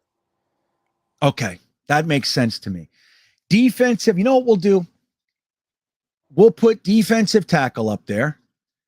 We're going to put receiver up there. We're going to put tight end up there because we didn't grab one yet. I'm going to put... Oh, yeah. Well, I'll listen to you guys if you think... I don't think taking another corner, like taking another late round cornerback is all that smart. But Cardoza wants a corner, so I could add corner. I'll add corner to this one. All right. I feel like they'll add to like round 2 or 3 when it comes to corner that no one's really gonna want, because I think it's after Trent McDuffie. I want to say it is who fall into the second round. Though I feel like that's the last corner people would want, because it's who is it? Stingley, Booth, and Sauce, and that's it. That's all really I hear about. And McDuffie's the only other one. Unless there's someone else in there that I'm missing. Yeah, well, you got Khair Alam, you got Booth. There's a few really good cornerbacks, but you know what the thing is? Here's my angle on this. We used 4 draft picks on cornerbacks the last 2 years. With Bryce Hall, and then we used, obviously, we got Pinnock, Carter the second, and Brandon Eccles last year. Then we went out in free agency and we brought in an $11 million DJ Reed. In addition to that, we have Javelin Guidry and Isaiah Dunn, undrafted free agents, but both who've contributed. So I just find it difficult to think that we weathered this whole year of taking our lumps with these guys, like not keeping Blesson Austin so we could just leave the young guys out there, making their mistakes, doing everything, getting the system underneath them, and then go ahead and use another draft pick on a cornerback. Maybe I'm wrong, but I just find it difficult to believe that they're going to use a draft pick. Now, if we do, I think it should be a higher draft pick, because like you said, if we're going to use a draft pick on a corner, you get somebody that doesn't, starting over with what we did last year with another 5th or 6th round pick, whatever it means, 4th or 5th round pick. That's kind of pushing reset on what we did already with another guy when we already have guys here developing like Isaiah Dunn and Javelin Guidry and Eccles and everybody. So I don't know. I just struggle with it. You know what I mean? The whole cornerback thing. I think we put in a lot of resources into cornerback over the past 2 years. So That's my thoughts on it. If I'm right, maybe. If I'm wrong, who knows? Who knows? You know what I mean? I'll tell you what, though, and correct me if I'm wrong. I don't think too many of us saw the Jets taking Pinnock, Eccles, what's the other guy I'm thinking of? Jamie and Sherwood. Like, I didn't see anybody talking about those guys. And we don't necessarily go with what we think they're going to go with. So they could surprise us again, man. They could surprise us. They can. I keep forgetting they signed DJ Reed, the corner from Seattle. Yeah. They signed him.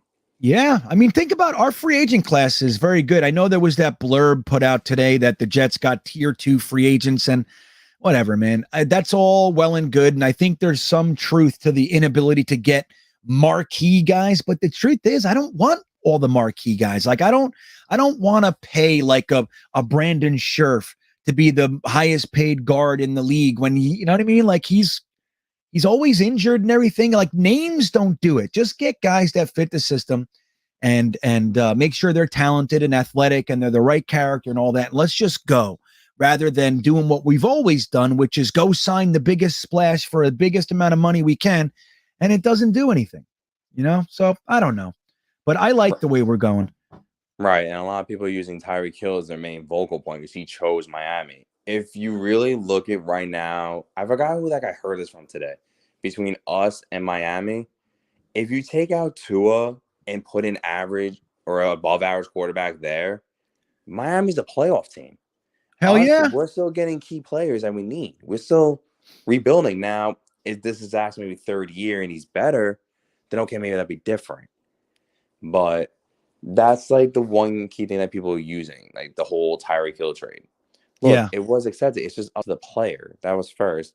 And like I said before, though, the other thing, Miami's closer to being in the playoffs at the moment than us. So what are they going to do? They're going to choose the beautiful city of Miami and go to the playoffs or attempt to. That's the way a lot of players are looking at it. Yeah, well, getting overpaid. It's a great point, man. You're making a great point. I mean, Miami was 10-6 2 years ago, and they had a winning of they won 9 games last year. So they have 2 consecutive winning seasons. And don't forget, even though they're starting over this year with a new coach, as far as player acquisitions and all that, this is year 4 of their rebuild. Like, they are ahead of us. Don't forget, man, they fired Adam Gase and started their rebuild with acquiring assets and trading away Tunsil and everybody else. We hired Adam Gase instead. So we delayed it for 2 years. So we're at least 2 years behind them as far as this whole process goes. So, and look, you know, that's the way it is. You know, when you look at the New York Jets versus the Miami Dolphins, as far as Tyreek Hill and where he wants to go, Miami makes a ton of sense, man. And like you said, dude, they have 2 consecutive winning seasons. We've won 6 games in 2 years. So doesn't take a rocket scientist. You know what I mean? Doesn't take a rocket scientist. But Jessica Moore checks in and says, no way JD hasn't taken a tackle yet. I disagree. I think that the 4th and 5th round are prime real estate for tackles. We lost Mutt Viles. We lost them, but I'll continue my point. I think that we have 2 4ths and 2 5th round picks coming. And I think that's perfect. That's where you want to get your pipeline developmental guys. You good? Yeah, there we go. Sorry about that. My freaking internet decided to die out on me. Hey, I can relate, buddy. You know this. So don't you worry. Everybody, if you don't know, this is Mutt Viles. He is our guest tonight for being a tier 3 beanbagger. Anybody else that wants to get and be on a, have a guest spot on one of my live streams, if you're a tier 3 beanbagger in my Patreon, this is one of the benefits, and I'm grateful for all of Mutt Viles' support, and I'm happy to be here with you tonight, man, and I love it. So, but just so we know, we're talking about tackles, and a lot of the guys that we want to go out there and give big free agent money to, they're 4th and 5th round picks. When you have 2 starting tackles and you have your backup tackles in place, you want to grab guys in the 4th, 5th round and let them develop for a year. 4th round is prime real estate for offensive linemen, man. And we got an interior offensive lineman. So I think we're doing okay, Jessica. I think we're doing all right. All right. Hey, Muff Files, you're going to have to lower that. I'm starting to get an echo over there. Oh, sorry about that. No sweat. Okay, we're going to end this poll and see where it is. See what we're going to do here. Let's see what you guys got. Oh, defensive tackle wins over tight end. I thought tight end was going to get it this time. So we got 45% defensive tackle, followed by 22% wide receiver, and tight end follows it with cornerback, cleaning up on the bottom with 11%. So let's take a look at our defensive linemen. See what we got here. Okay, Matthew Butler out of Tennessee, Neil Farrell. We got Noah Ellis, Ogbania. A lot of people like him. Haskell Garrett. Okay. This is getting into a place with the defensive tackles where my knowledge base is thinning. So I'm going to give you guys the top 4. Put it in the chat if you got anybody there that you really like. I'll take a look. See what you guys want. We do like our tight end room. Romeo Dread. Mudfiles, are you driving? Did you get in the car? Yeah. First, I said I go out and get fucking like Tylenol or something in my head because my head is killing me right now.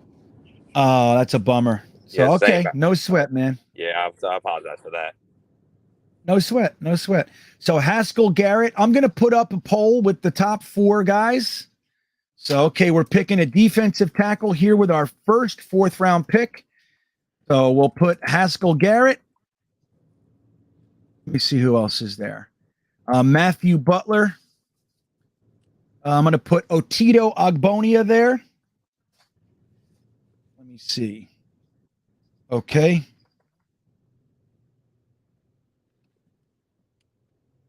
Okay. Matthew Butler and Neil Farrell we'll go with. Okay. All right. The poll is up. There we go.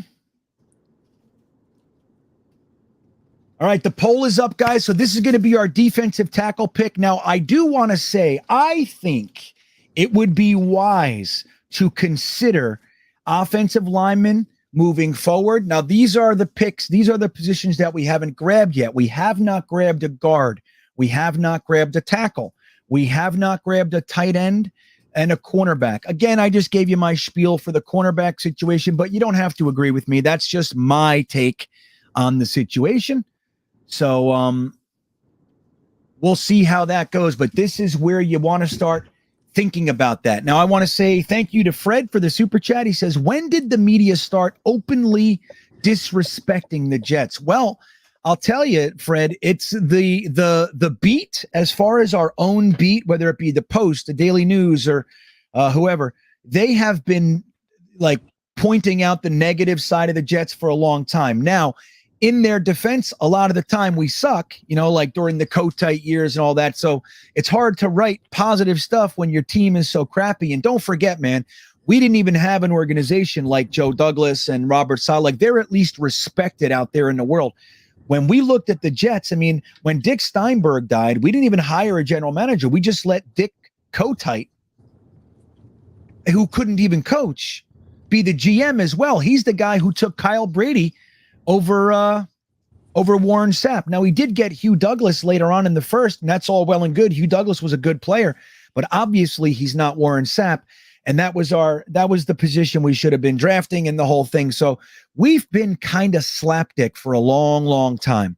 Now, as far as the national media, that all started with social media and stuff. They know that when you put something out there for the Jets, you could say anything.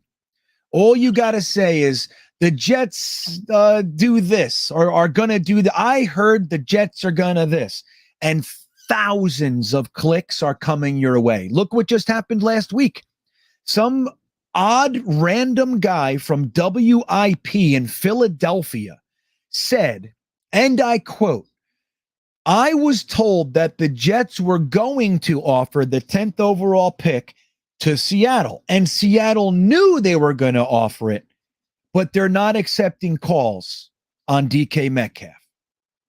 Like, what does that even mean? They were going to offer it, and Seattle knew they were going to offer it. So did they offer it? And then it says in order, he didn't say that. I didn't say that they offered it. So what are we talking about? To me. That sounds way too specific. Isn't it ridiculous, though?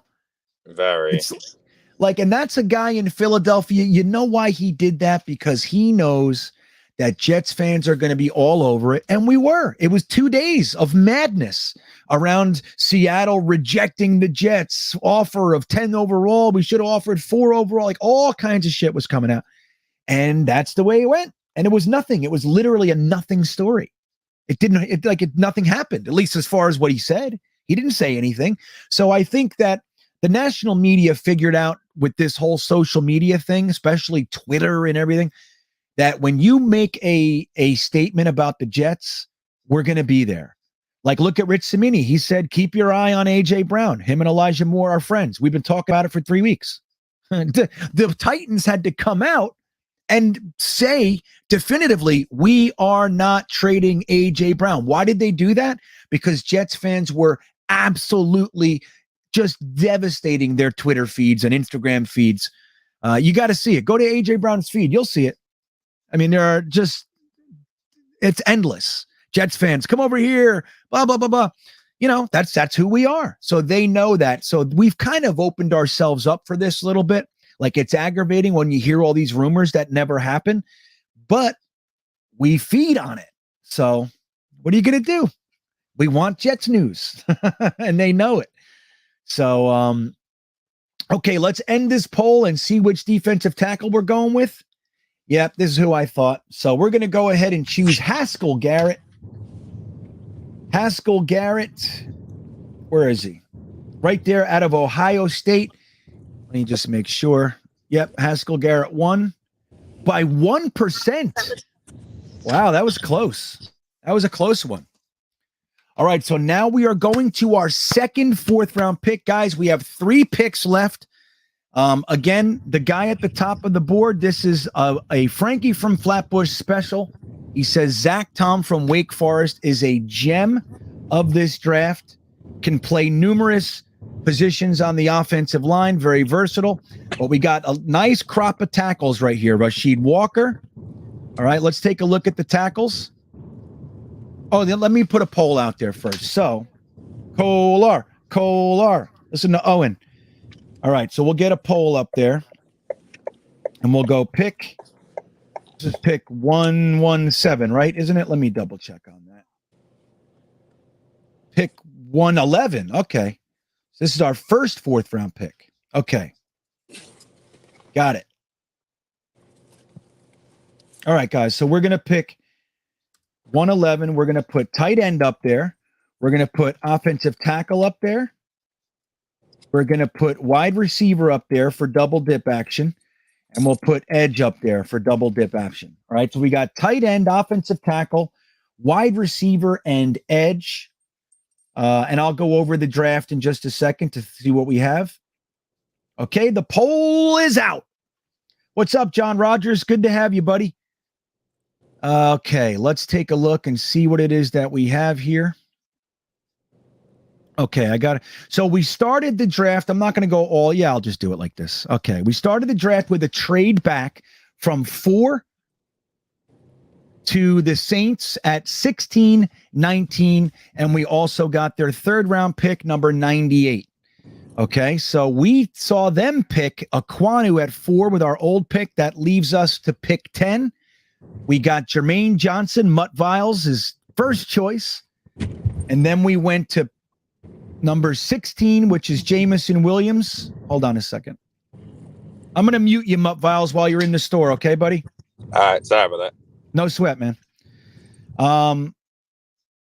Okay, so where were we? All right, so then pick 16, we took wide receiver Jamison Williams. Then we have pick 19. We got Tyler Linderbaum with our bonus first. The value was too much for the chat to handle. We had to take them. Then we went to pick 35. We took safety Jaquan Brisker. Pick 38, we got linebacker Leo Chanel. Then we had pick 69, which we took halfback, running back James Cook. Then we had pick 98 from the Saints trade, and we took, who did we take again? Defensive tackle Haskell Garrett. And now we are on the clock at pick 111.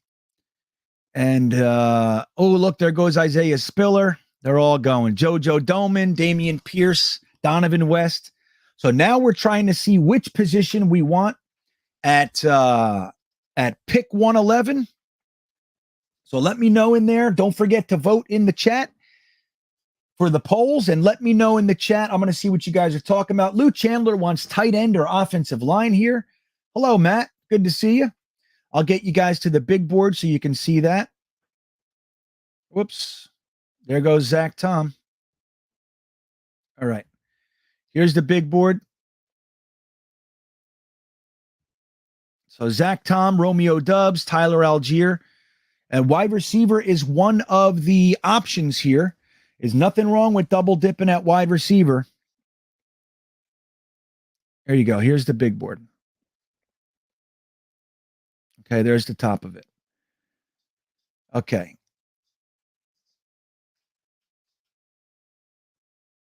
Yeah, Owen says Zach Tom is good. We can get Kolar later. Is Jelani Woods still there? Let me see. Let me just make sure so we know what we're looking at here with the tight ends. Jelani Woods is still there. We got lots of good tight ends. Ruckert is still there. Kate Otten, Wiedermeyer, Jelani Woods. Kolar's still there too. Cole Turner, Jake Ferguson, they're all still here. Lots of good tight ends to choose from. And Mike We Trust wants a wide receiver. 369 Mafia says Tom is the choice. Yeah, Myjai Sanders pick 100. Isn't that interesting, Robbie? I voted offensive tackle. I can't vote for tight end like I did defensive tackle without knowing who's left. Well, I'm showing you. I'm trying to show you. Here's the tight end. So let's take a look at offensive tackle here. Where is it? Here we go. So we got Zach Tom. We got Rasheed Walker. You got Easy E over here. Chris Paul out of Tulsa. Waletzko out of North Dakota. Cordell Volson. Lots of guys like him. He's been rising a little bit of late. Braxton Jones. Cade Mays. He's sliding too. I'm surprised. I really am with Cade Mays. I like Cade Mays. So there we go. Let's take a look at did I look at the wide receivers yet? Let's take a look at the wide receivers. Romeo Dubs, Josh Johnson, Kyle Phillips, Kevin Austin Jr., Bo Melton's there, Tyquan Thornton, Highlight, Velas Jones. Everybody loves Velas Jones. Okay. And let's take a look at the edge rushers. See who's still there. Sam Williams and Tyreek Smith are both still there, as is Uwazurike, Dominique Robinson, Isaiah Thomas, Barno. He was the fastest of the defensive and the edge rushers. Zachary Carter, Adam Anderson, Jesse Luketa. I'm telling you, he's sliding too. I don't know why. You know, all these sims have it. These guys at different places too. So, you know. Okay. Let's see what we got here. So did you guys get to vote in the poll? It looks like offensive tackle is way ahead. From tight end is about 21% lower than tackle. So we'll end the poll and we'll look at the offensive tackles right now. Good move. Good move. There's lots of tight ends. I think this is smart, guys. So let's see what we got here. I'll do a nice spread for you. Zach Tom will throw in there. Okay. Offensive tackle. Zach Tom. We'll put Rashid Walker. Put Cordell Olson. And let me just double check here. Let's just go with Waletzko. Tackle out of North Dakota. Tyreek Smith. Well, I can't just take it, Chris. I got to give it to you guys. I can do anything I wanted if I wanted to do that, right? Technically, I have control, but I give control to you guys. Isn't that nice? All right. So the poll is just about to be up. Okay, it's up. So get your votes in and let's get our tackle. I know Mays looks like a tough son of a bitch. I'm with you. I really am. I like Cade Mays. Joe Lewis says Adam Anderson was a top 10 pick before the criminal stuff. Yeah, that'll drop you, won't it? Remember Trey Smith last year? He was considered by many to be the tackle one in the class. The number one, guard. The number one guard in the whole class. And what happens? Because of the blood clot stuff, he slides all the way till the end of the draft. The Chiefs grab him, and he's a star. Imagine. I wonder how many teams took him off their board because of the concerns, but legal concerns, health concerns. A lot of teams just say, nope, we're not dealing with it. Can't take him.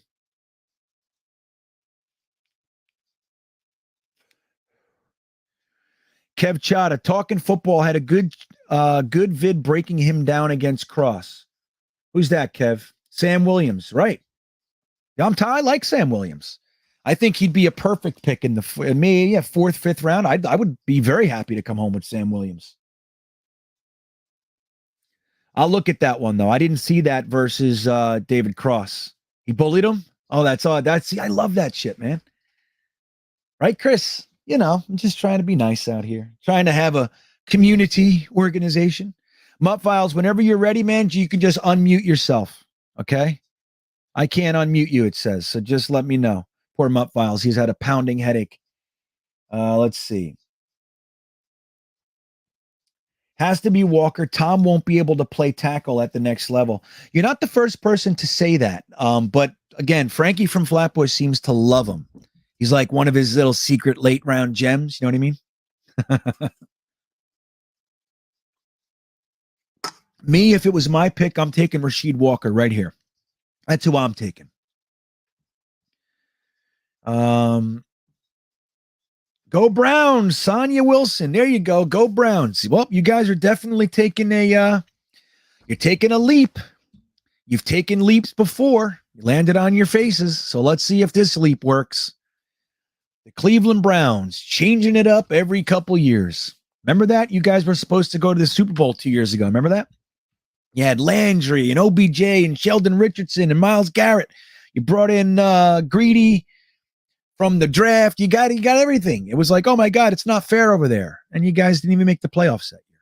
Or maybe you did. And maybe that was the year you beat Pittsburgh. But I'm not too worried about the Browns. Browns are about to take off. Again, I mean, they got Deshaun Watson. We don't know what he's going to offer this year. We don't know. He's one of the best quarterbacks in the league. But we don't know. We don't know how this affected him. Amari Cooper seems like a good plan, right? Seems like a good plan. We'll see, Sonia. We'll see. Cleveland's also a snake-bitten franchise. You know this. You know this. So talking with Jets with Tigo says, oh, I love Tom. He is great. Tomlinson Insurance. Have him be back up for a year or two. Then he should be good enough to step up for left tackle or for Lake and Tomlinson by the time we need them. That's what you want to do, Tigo. That's exactly what you want to do. You want to have guys from the 4th, 5th, 6th round. You want to bring them in. No pressure to start. Learn your system. Just absorb, practice, get stronger, get looser, get whatever, lighter, heavier, whatever you need them to do for a year, 2 years. And then when it's time to move on, when your free agents are going to go get expensive contracts, They slide right in and they don't miss a beat. The problem with us is whenever somebody goes down, we have a guy getting in there for the first time. Either it's a rookie or it's some guy who just got to the team. Like, that's what's been going on for us for a long time. And that's what we got to change. That's what I see happening here, having guys around for a little while, that this is the beginning of that. So that's the way to do it. So if that's what Tom can offer, I'm in.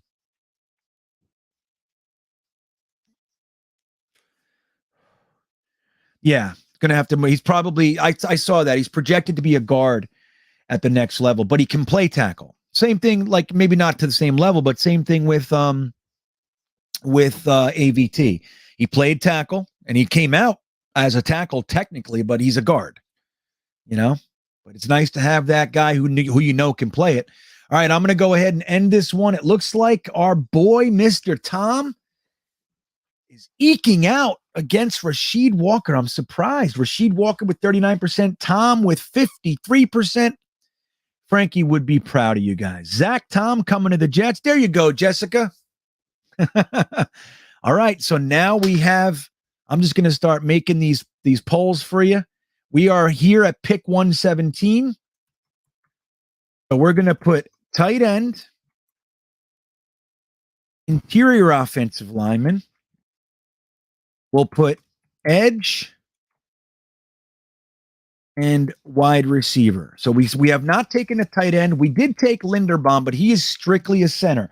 So if you want, even though Zach Tom could be considered, like you said, projected to go to a guard, he can play tackle. We'll still put interior offensive lineman there as well. Edge and wide receiver. So it'll be time to double up on some of those guys. Like we said, there are still some quality players here. You might want to take a swing. The poll is up. Yeah, right, Rob? The Browns never do anything. I mean, look, you can't deny that they've acquired some good players, but you also can't deny that they've had to dismantle. 2 years ago, a lot of the players that were considered pillars of what they were doing are gone. So, I don't know. We'll see. We'll see. I'll tell you what, if we had Deshaun Watson and Amari Cooper, we'd be happy, right? We'd be psyched about it. So, I think the Browns fans got some good reason to be happy. We'd be psyched.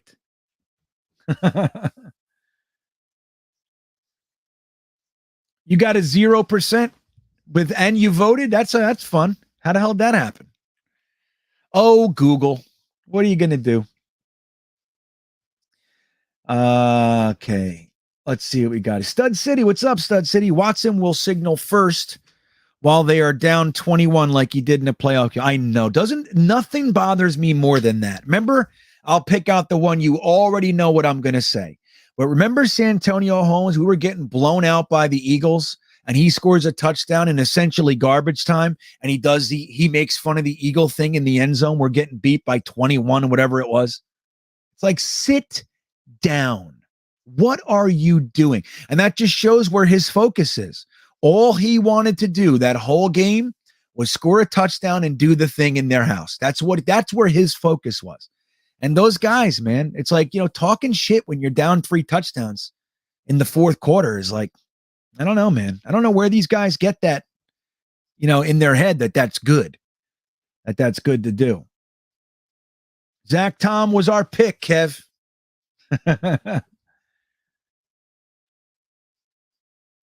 Wants to know, what did we take in this draft? Let me see. What did we take or what to look? We can look at the other picks. So there goes Jeremy Ruckert. The tight ends are going. So we see Ruckert. There goes Rasheed Walker, the tackle. Tyler Algier went right after us. Let's see here. There goes Isaiah Spiller, JoJo Doman, Donovan West, Damian Pierce, Godecki, Carson Strong, the quarterback, pick 101. There goes Myjai Sanders. We took Haskell Garrett with pick 98. That's the pick that we took right before this one. So lots of good players here. So let me take a look at the tight ends for us. I was reading the chat, so I forgot to get you guys over here. So we still got Calcaterra, Cade Otton, Wiedermeyer, Jelani Woods. Jake Ferguson should not be that far down. Neither should Charlie Kolar. James Mitchell, I don't know too much about Mitchell or Deese for that matter. Cole Turner, I like. Lucas Kroll, I like. No, I don't like them to come in and be starters, but I like them.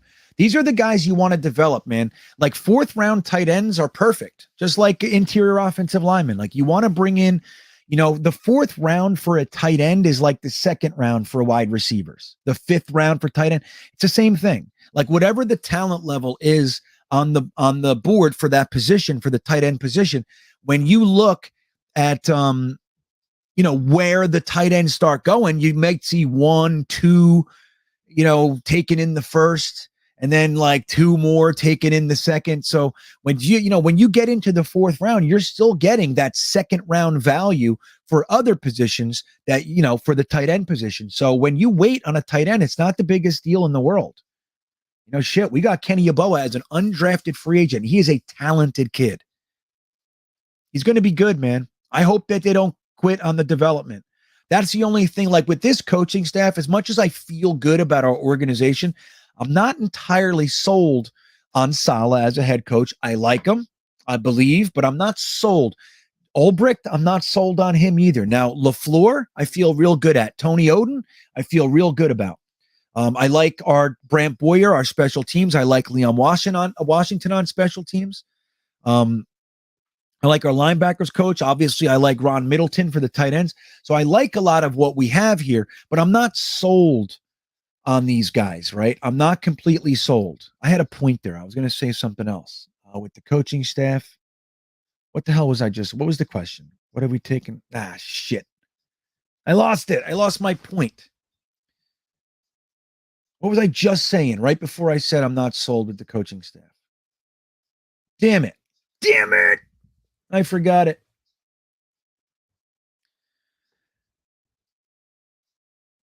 I don't know. I'm trying to find it. I was saying I'm not sold. Oh, so here, I found my point. So my point is with not being sold on this team, we have to remember they're all new. They're noobs. First time head coach, first time D coordinator, first time offensive coordinator, all that stuff.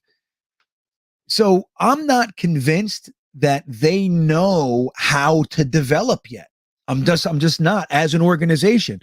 Like Denzel Mims is a good example. Maybe, just maybe, it wasn't Denzel Mims's problem. It was the coaching staff's problem and what they did. I mean, it's their first time trying to motivate him or whatever, and Denzel Mims, maybe he didn't handle it. So we don't know how good our developmental program is going to be right away, like with the Kenny Yeboah and some of our younger guys. We just don't know. Now Tony Oden, our defensive backs coach, I have zero problems with him and what he's able to do with his group. I mean, we saw it already. So, but like, I'm just not, I don't know. I can't boast or feel real confident about who they're going to choose to develop. They let some guys go that I liked, I thought had potential. They're letting guys sit on the bench that I think have potential. For guys that I don't think are all that good. So I don't know yet. We'll see how it goes, All right. Do I have a poll up there? I do. All right. We're going to end the poll. Only 52 votes this time. Tight end is going to wrap it up. It's clearly the winner. So let's go ahead and look at our tight ends. Hey, apologize about that. Oh, you back? Hey, buddy. Good to see you. What'd you get for your headache? Were you able to secure your solution? I got Tylenol. I just popped 2 wins, so I'm all good now. Well, I hope your headache goes away expeditiously. So, all right, man. So we're now at pick 1. We're still 117? I think it is. So whatever, but we're about to pick a tight end. So I think we're going to pick, let me look at the list here. We're going to put a couple guys, our choice guys on there. I'm going to choose them for us. You can help me and tell me what you think. I'm going to put Cade Otton. We're going to put Jelani Woods, Jake Ferguson, and Charlie Kolar. How's that sound? That sounds good. Okay. Here we go. We're going to pick our tight end of the future. We got Jake Ferguson. We got Charlie Kolar. We got Jelani Woods.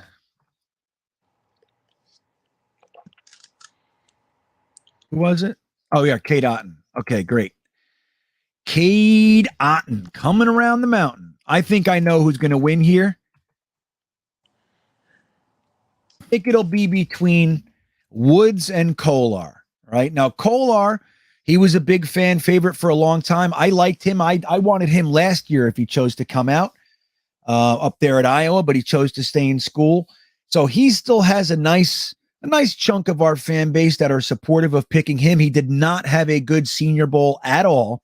So I don't know if the Jets will have, maybe a bad taste in their mouth about him. I know his college production was great, but Jelani Woods is kind of the flavor of the week. You know what I'm saying, Miles? So what do you think? Which one do you think will come home with the victory here? I can agree with you though. I'm trying to think of his name though. What was it? Who did you say it was again though? Which one, Jelani Woods? Yeah, I can agree with that though, especially if the fans still like him. So yeah, that's our guy, man. 6'7". Virginia had 2 consecutive 6'7" tight ends, 260, 270. They like them big over there, man. So they had Tony Poljan, who ended up going to the Ravens, I think it was. I was hoping we might take a swing at him. But I think Jelani Woods, I mean, look, a lot of people with that 10 RAS score, I think it opened a lot of people's eyes. Now, I will tell you something. Dom C., who many of you might know, writes for GreenBeanjetsfan.com, and he was doing the positional breakdowns each week for different positions heading into the draft. And he wrote about tight ends a month and a half, 2 months ago, and he was talking about Jelani Woods then. This guy is sneaky. He's a sleeper. So he was telling everybody about Jelani Woods, and then we saw the combine, and we saw all this sort of stuff, and Jelani Woods now is a fan favorite. But Dom C. was way ahead of the curve on that one, guys.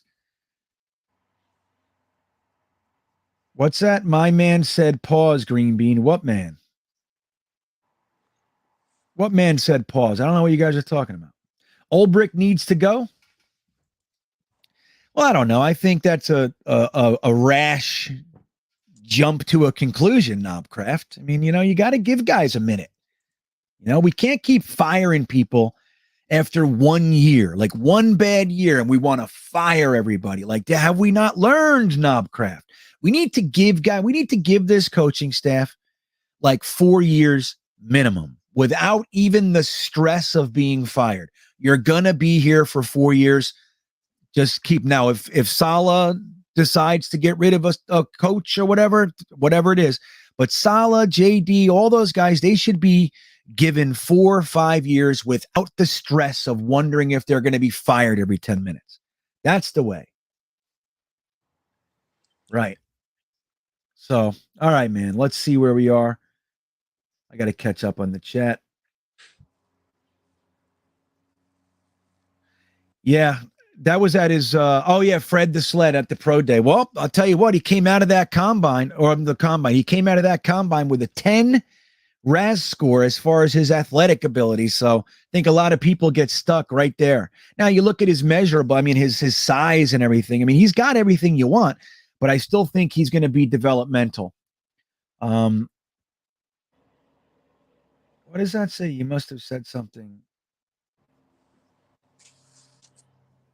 Well, I don't even know what that means, Owen. I really don't. So I don't know. Here's the thing with me. If I say something that's offensive, just know I'm probably not meaning what you think it means, or you know what I mean? Whatever. I'm totally not an offensive guy, unless I'm calling people assholes, of course. If you're offended by me calling you an asshole, that's one thing. All right, so we're going to go ahead and end this poll, and Jelani Woods is the victor. So we'll get this pick in. There he comes. So I think we got 2 picks left. That's it. So, Mutt Files, I'm going to give you this pick. Okay, this is a pick specifically for you. You tell me what position and what player you'd like. This is our big board. We did not double up yet. We didn't double up on wide receiver. We didn't double up on edge. We just got our first tight end. We did get a defensive tackle. We did get a running back. We did get a backup tackle as well, or really a guard. But you tell me what pick you want, and that's what's coming. I say let's double up on wide receiver.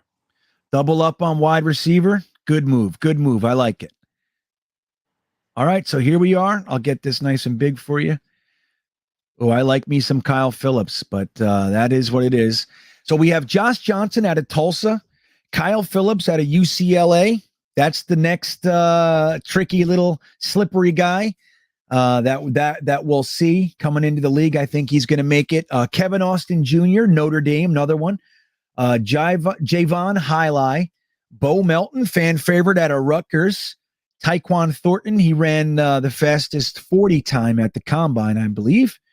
Reggie Robertson, Velas Jones, Trey Turner. Who do you like out of this group? I would take a shot at the guy from Baylor, Thorne.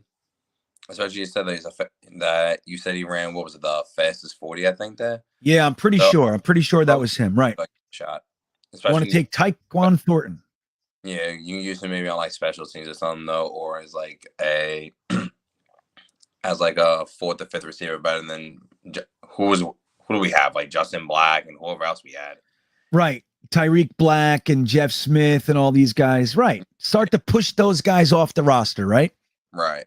All right. Tyquan Thornton it is. Good pick from Mutt Viles. Now, this will be our last pick of the night. This is pick 163. So, guys, in the chat, I want to know what position you want. And let me do a poll for you guys. It's going to be, I'm going to put Mutt Viles, help me here. So, last pick. Think I should put edge? I would say maybe edge, corner. Let me think. Maybe kicker. Throw in there. Okay. Just for the heck of it. Sure, sure. And what do you think about the last double up? So we got edge, we got cornerback, maybe safety or linebacker. What do you think for our last double up? I would say linebacker. Linebacker. Okay. All right, guys, this is the final pick. I put the poll out there, so let me know what you think. I'm going to get to this super chat here. Where did it go? Knobcraft checking in. Thank you, buddy, for the super chat. Ulbricht was a bad hire. 28-3. His linebackers blew a 28-3 lead. Yeah, I mean, look, I told you, I'm not convinced that I don't feel great about him either, Knobcraft. But we know that they were taking their lumps last year. You know, as you look at the linebackers, the two linebackers that they were starting last year, who they thought would start, were C.J. Mosley and Jared Davis. Jared Davis went out. They put Jamian Sherwood in there. He got hurt. They put Hamza Nasruddin in there. Hamza Nasruddin got hurt. They put Jamian Sherwood back. Then he blew his Achilles. Then Hamza Nasruddin and Jamian Sherwood were hurt. They had to put Quincy Williams in. So it's like, you know, you look at what's going on there. Then the cornerbacks, we had all the rookies with Bryce Hall. Then the safeties, we literally lost LaMarcus Joyner game 1. We lost Marcus May for a week or two with his ankle. Then he ended up getting the Achilles thing. We were down to, I mean, Ashton Davis was hurt the first few weeks of the game or the season. So like when you look at the edge, Carl Lawson, Bryce Huff, Vinnie Curry, Ronald Blair, they were all hurt. Quinnen Williams had the ankle or the foot thing he had surgery on last year. So he was getting up to speed. I'm with you. I'm with you 100%. I am not sold about Ulbricht, but you got to look at last year for his rookie campaign. There's a lot going on. That's all I'll say. Now, we don't know. He might end up being the best defensive coordinator we've ever seen. But again, I think you got to give these guys more than one season to see what's going on. That's just my take on it. And I feel that way with players too. Like we draft a player and they don't land year 1 and we want to cut them. You know, we want to trade them. We want to cut them. And that's just no way to be able to build anything. Like sometimes like you get into a new position in life and you don't land there as a rock star. It's just part of it. But I'm concerned too. Not Mutt Viles. What do you think about Ulbricht? Ulbrich, I feel like with him though, I don't know what you want him to do though with half his defense hurt and half of them being people we don't know who the heck they are. So on Right. that note, I don't really see what you want someone to do. Like you can have, we know Belichick as a defensive mind. You can have him over there, and I don't even think he'll crack top 30, top 25 defense with that. Absolutely not. So Hey, let him get the players that he needs that made Atlanta's defense good, because I know he's saying that their linebackers are what blew the 20-3 lead. That is true, but to be fair, Atlanta had a good defense that year to get into the Super Bowl. And when you're playing against Tom Brady in the Super Bowl, you can't count anything out. So I don't know what to do with that, but let him get his guys. Let's see what he does then. If it's still a bottom tier defense in years 2 and year 3, then get him out. right. I think that's a fair point. That's a fair way to say it too. It's like, look, we got to give these guys a minute. Again, his first year as a full-time defensive coordinator. He was an interim down there in Atlanta for the end of the season. But it's his first time as a DC, under a first-time head coach with all those rookies and all the injuries and everything. And look, can be excuses, but it's like, I still think you got to give guys a minute to land and build something. Like they're trying to build something. You can't fire your carpenter, after he lays, 2 of the floorboards down, and you're like, get out of here. You know what I mean? It's like, okay, well, now you got to start over with another guy. And I don't know. It just seems like it's a little bit premature, Knobcraft. Not saying I disagree entirely with whether or not he's going to be good. I just don't want to fire anybody so quickly. So Alan W. says Kayvon Thibodeau is falling for lack of talent. Well, that's really interesting. It's impossible to fall for lack of talent right now because they're not playing any games, Alan. He did what he's going to do. You know what I mean? Like he's falling for, if people are believing whatever like that, there are negative things attached to, his talking about his brand, or maybe he's got some deficiencies as far as his motivation to be a football star, a football player. There's all that sort of stuff. But they stopped playing games months ago. He went to the combine. He looked really good, decided to quit the combine. Now, again, that wasn't athleticism. That was his decisions. So who knows why he really stopped? And nobody knows. Maybe his agent said there's no reason to be doing this. You already did what you need to do. Who knows? He looked good in the stuff that he did do. But well, Allen's, as far as Chris Sims, we got to look at how well he's predicted edge rushers in the past. How well does he predict these guys? We know that he does okay with quarterbacks, but we don't really know. I haven't looked at Chris Sims's edge rankings the last few years, so I don't know. Again, I think everybody has their 2 cents. Sometimes they're right, sometimes they're not.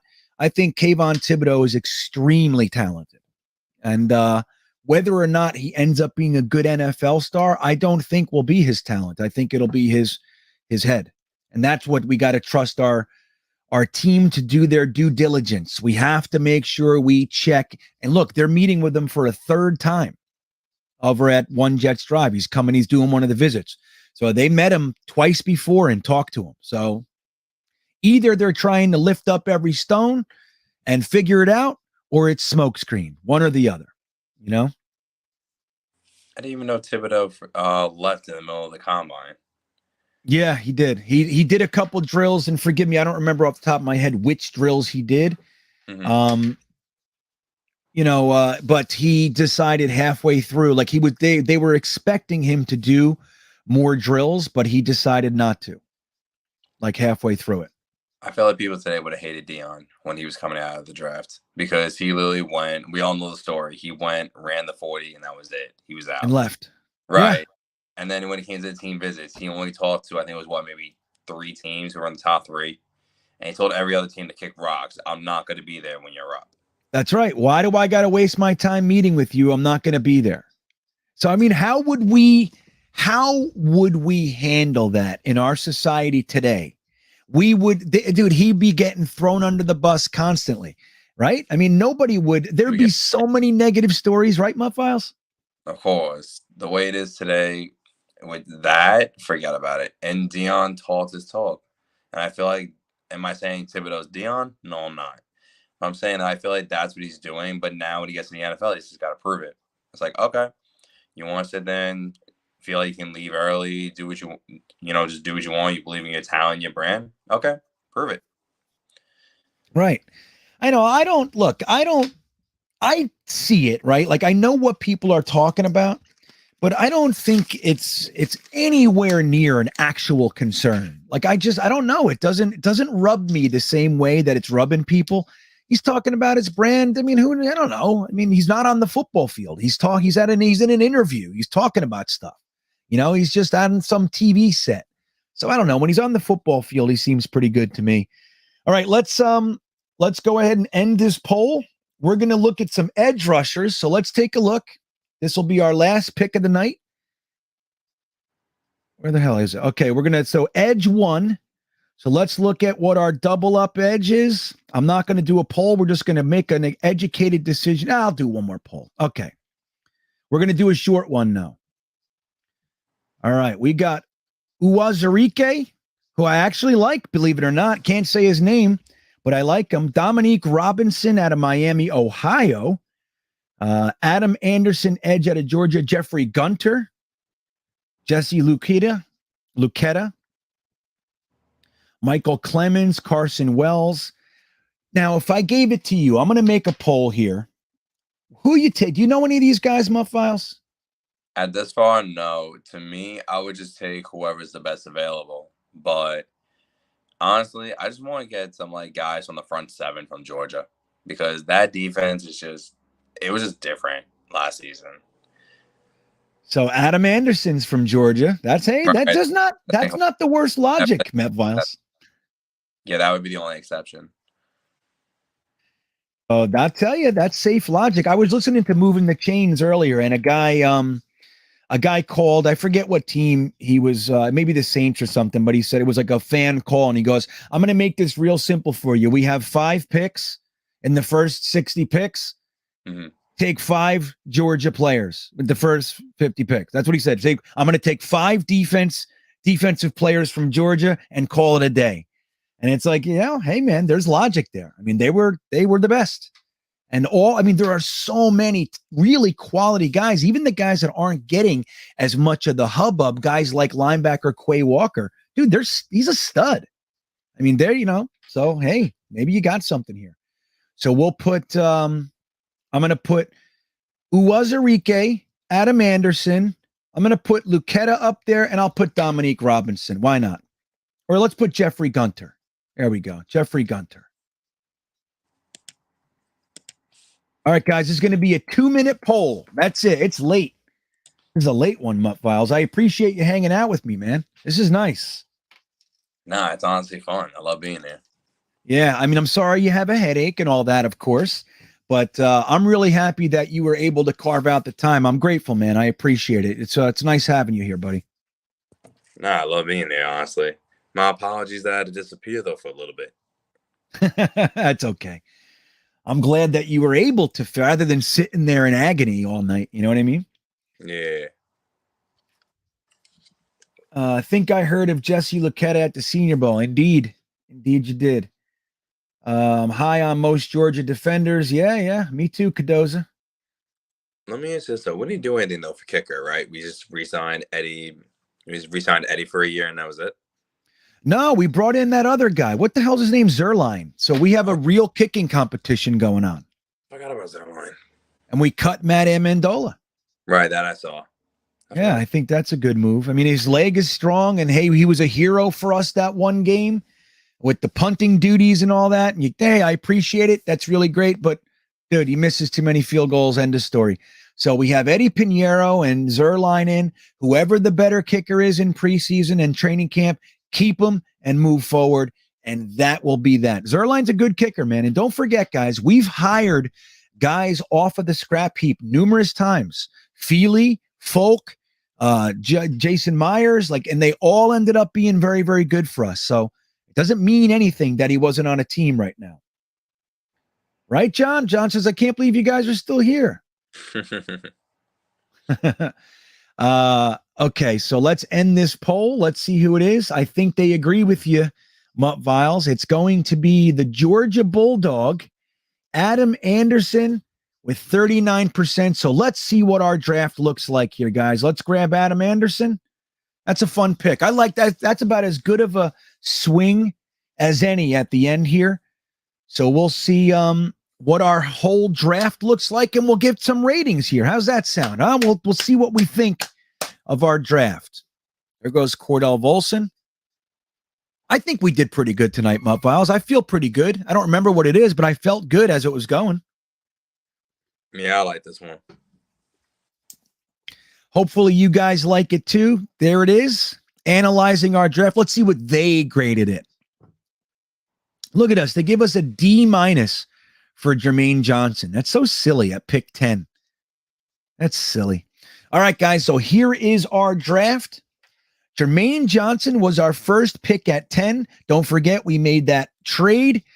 We received pick 16, 19, and 98. They received pick 4. They gave us a B+ for that trade. That means we could have squeaked out another pick. That's what that means. If they would gave us an A, then we were good. So we maybe could have got a 5th out of them or something. So then we used pick 16 to grab wide receiver Jamison Williams. Many people say is wide receiver 1 in this class. Then we grabbed center number 1 in this class, Tyler Linderbaum. Then we went to Penn State and took safety Jaquan Brisker. Then we got linebacker Leo Chanel out of Wisconsin at pick 35. Then we got running back James Cook. They didn't like that at all. They also did not like Haskell Garrett, the defensive tackle out of Ohio State. They said that is an F. So then we grabbed tackle guard Zach Tom out of Wake Forest. They gave us a D+ for that. Then we got a C- for Jelani Woods, wide receiver Tyquan Thornton out of Baylor, and Adam Anderson. They gave us an F. We got 2 Fs and 3 Ds. Jesus. And they gave us a B- total. Now, guys in the chat, let us know what you think. To hell with what PFF thinks. What do you think? Now, Mutt Viles, I'll give you first crack. What's your letter grade for this one? I give this one a B or an A. B? Definitely.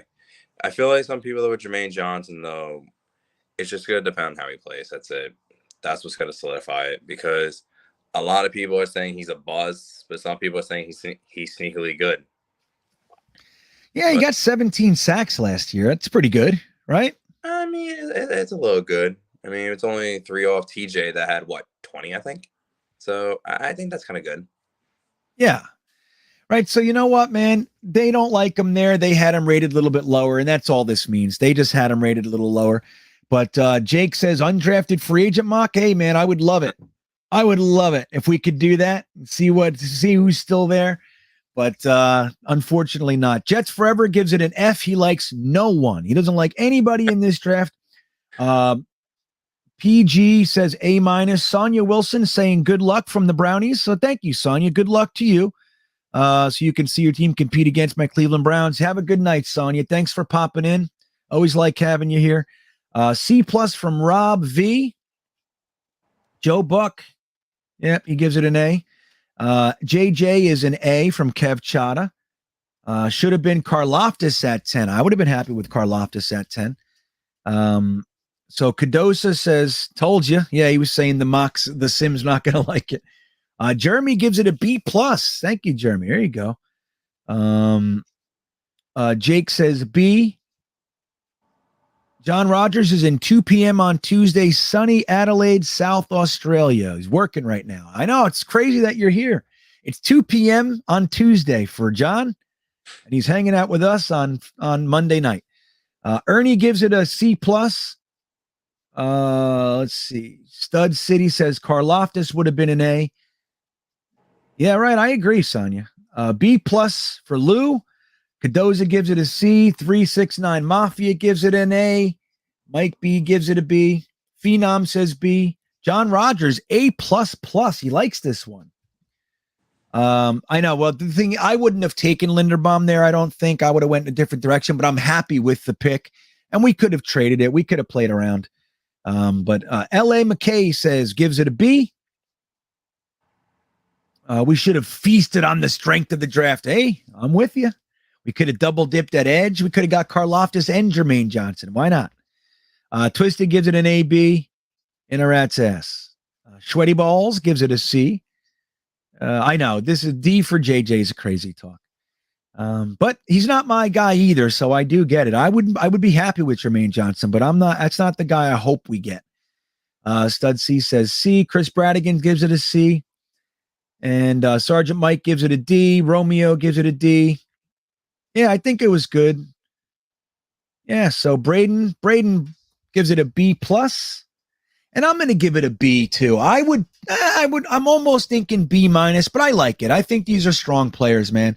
Let's see. Like, look, you got Jermaine Johnson. If he's your edge rusher and you got him, doesn't matter what other people think, you got him.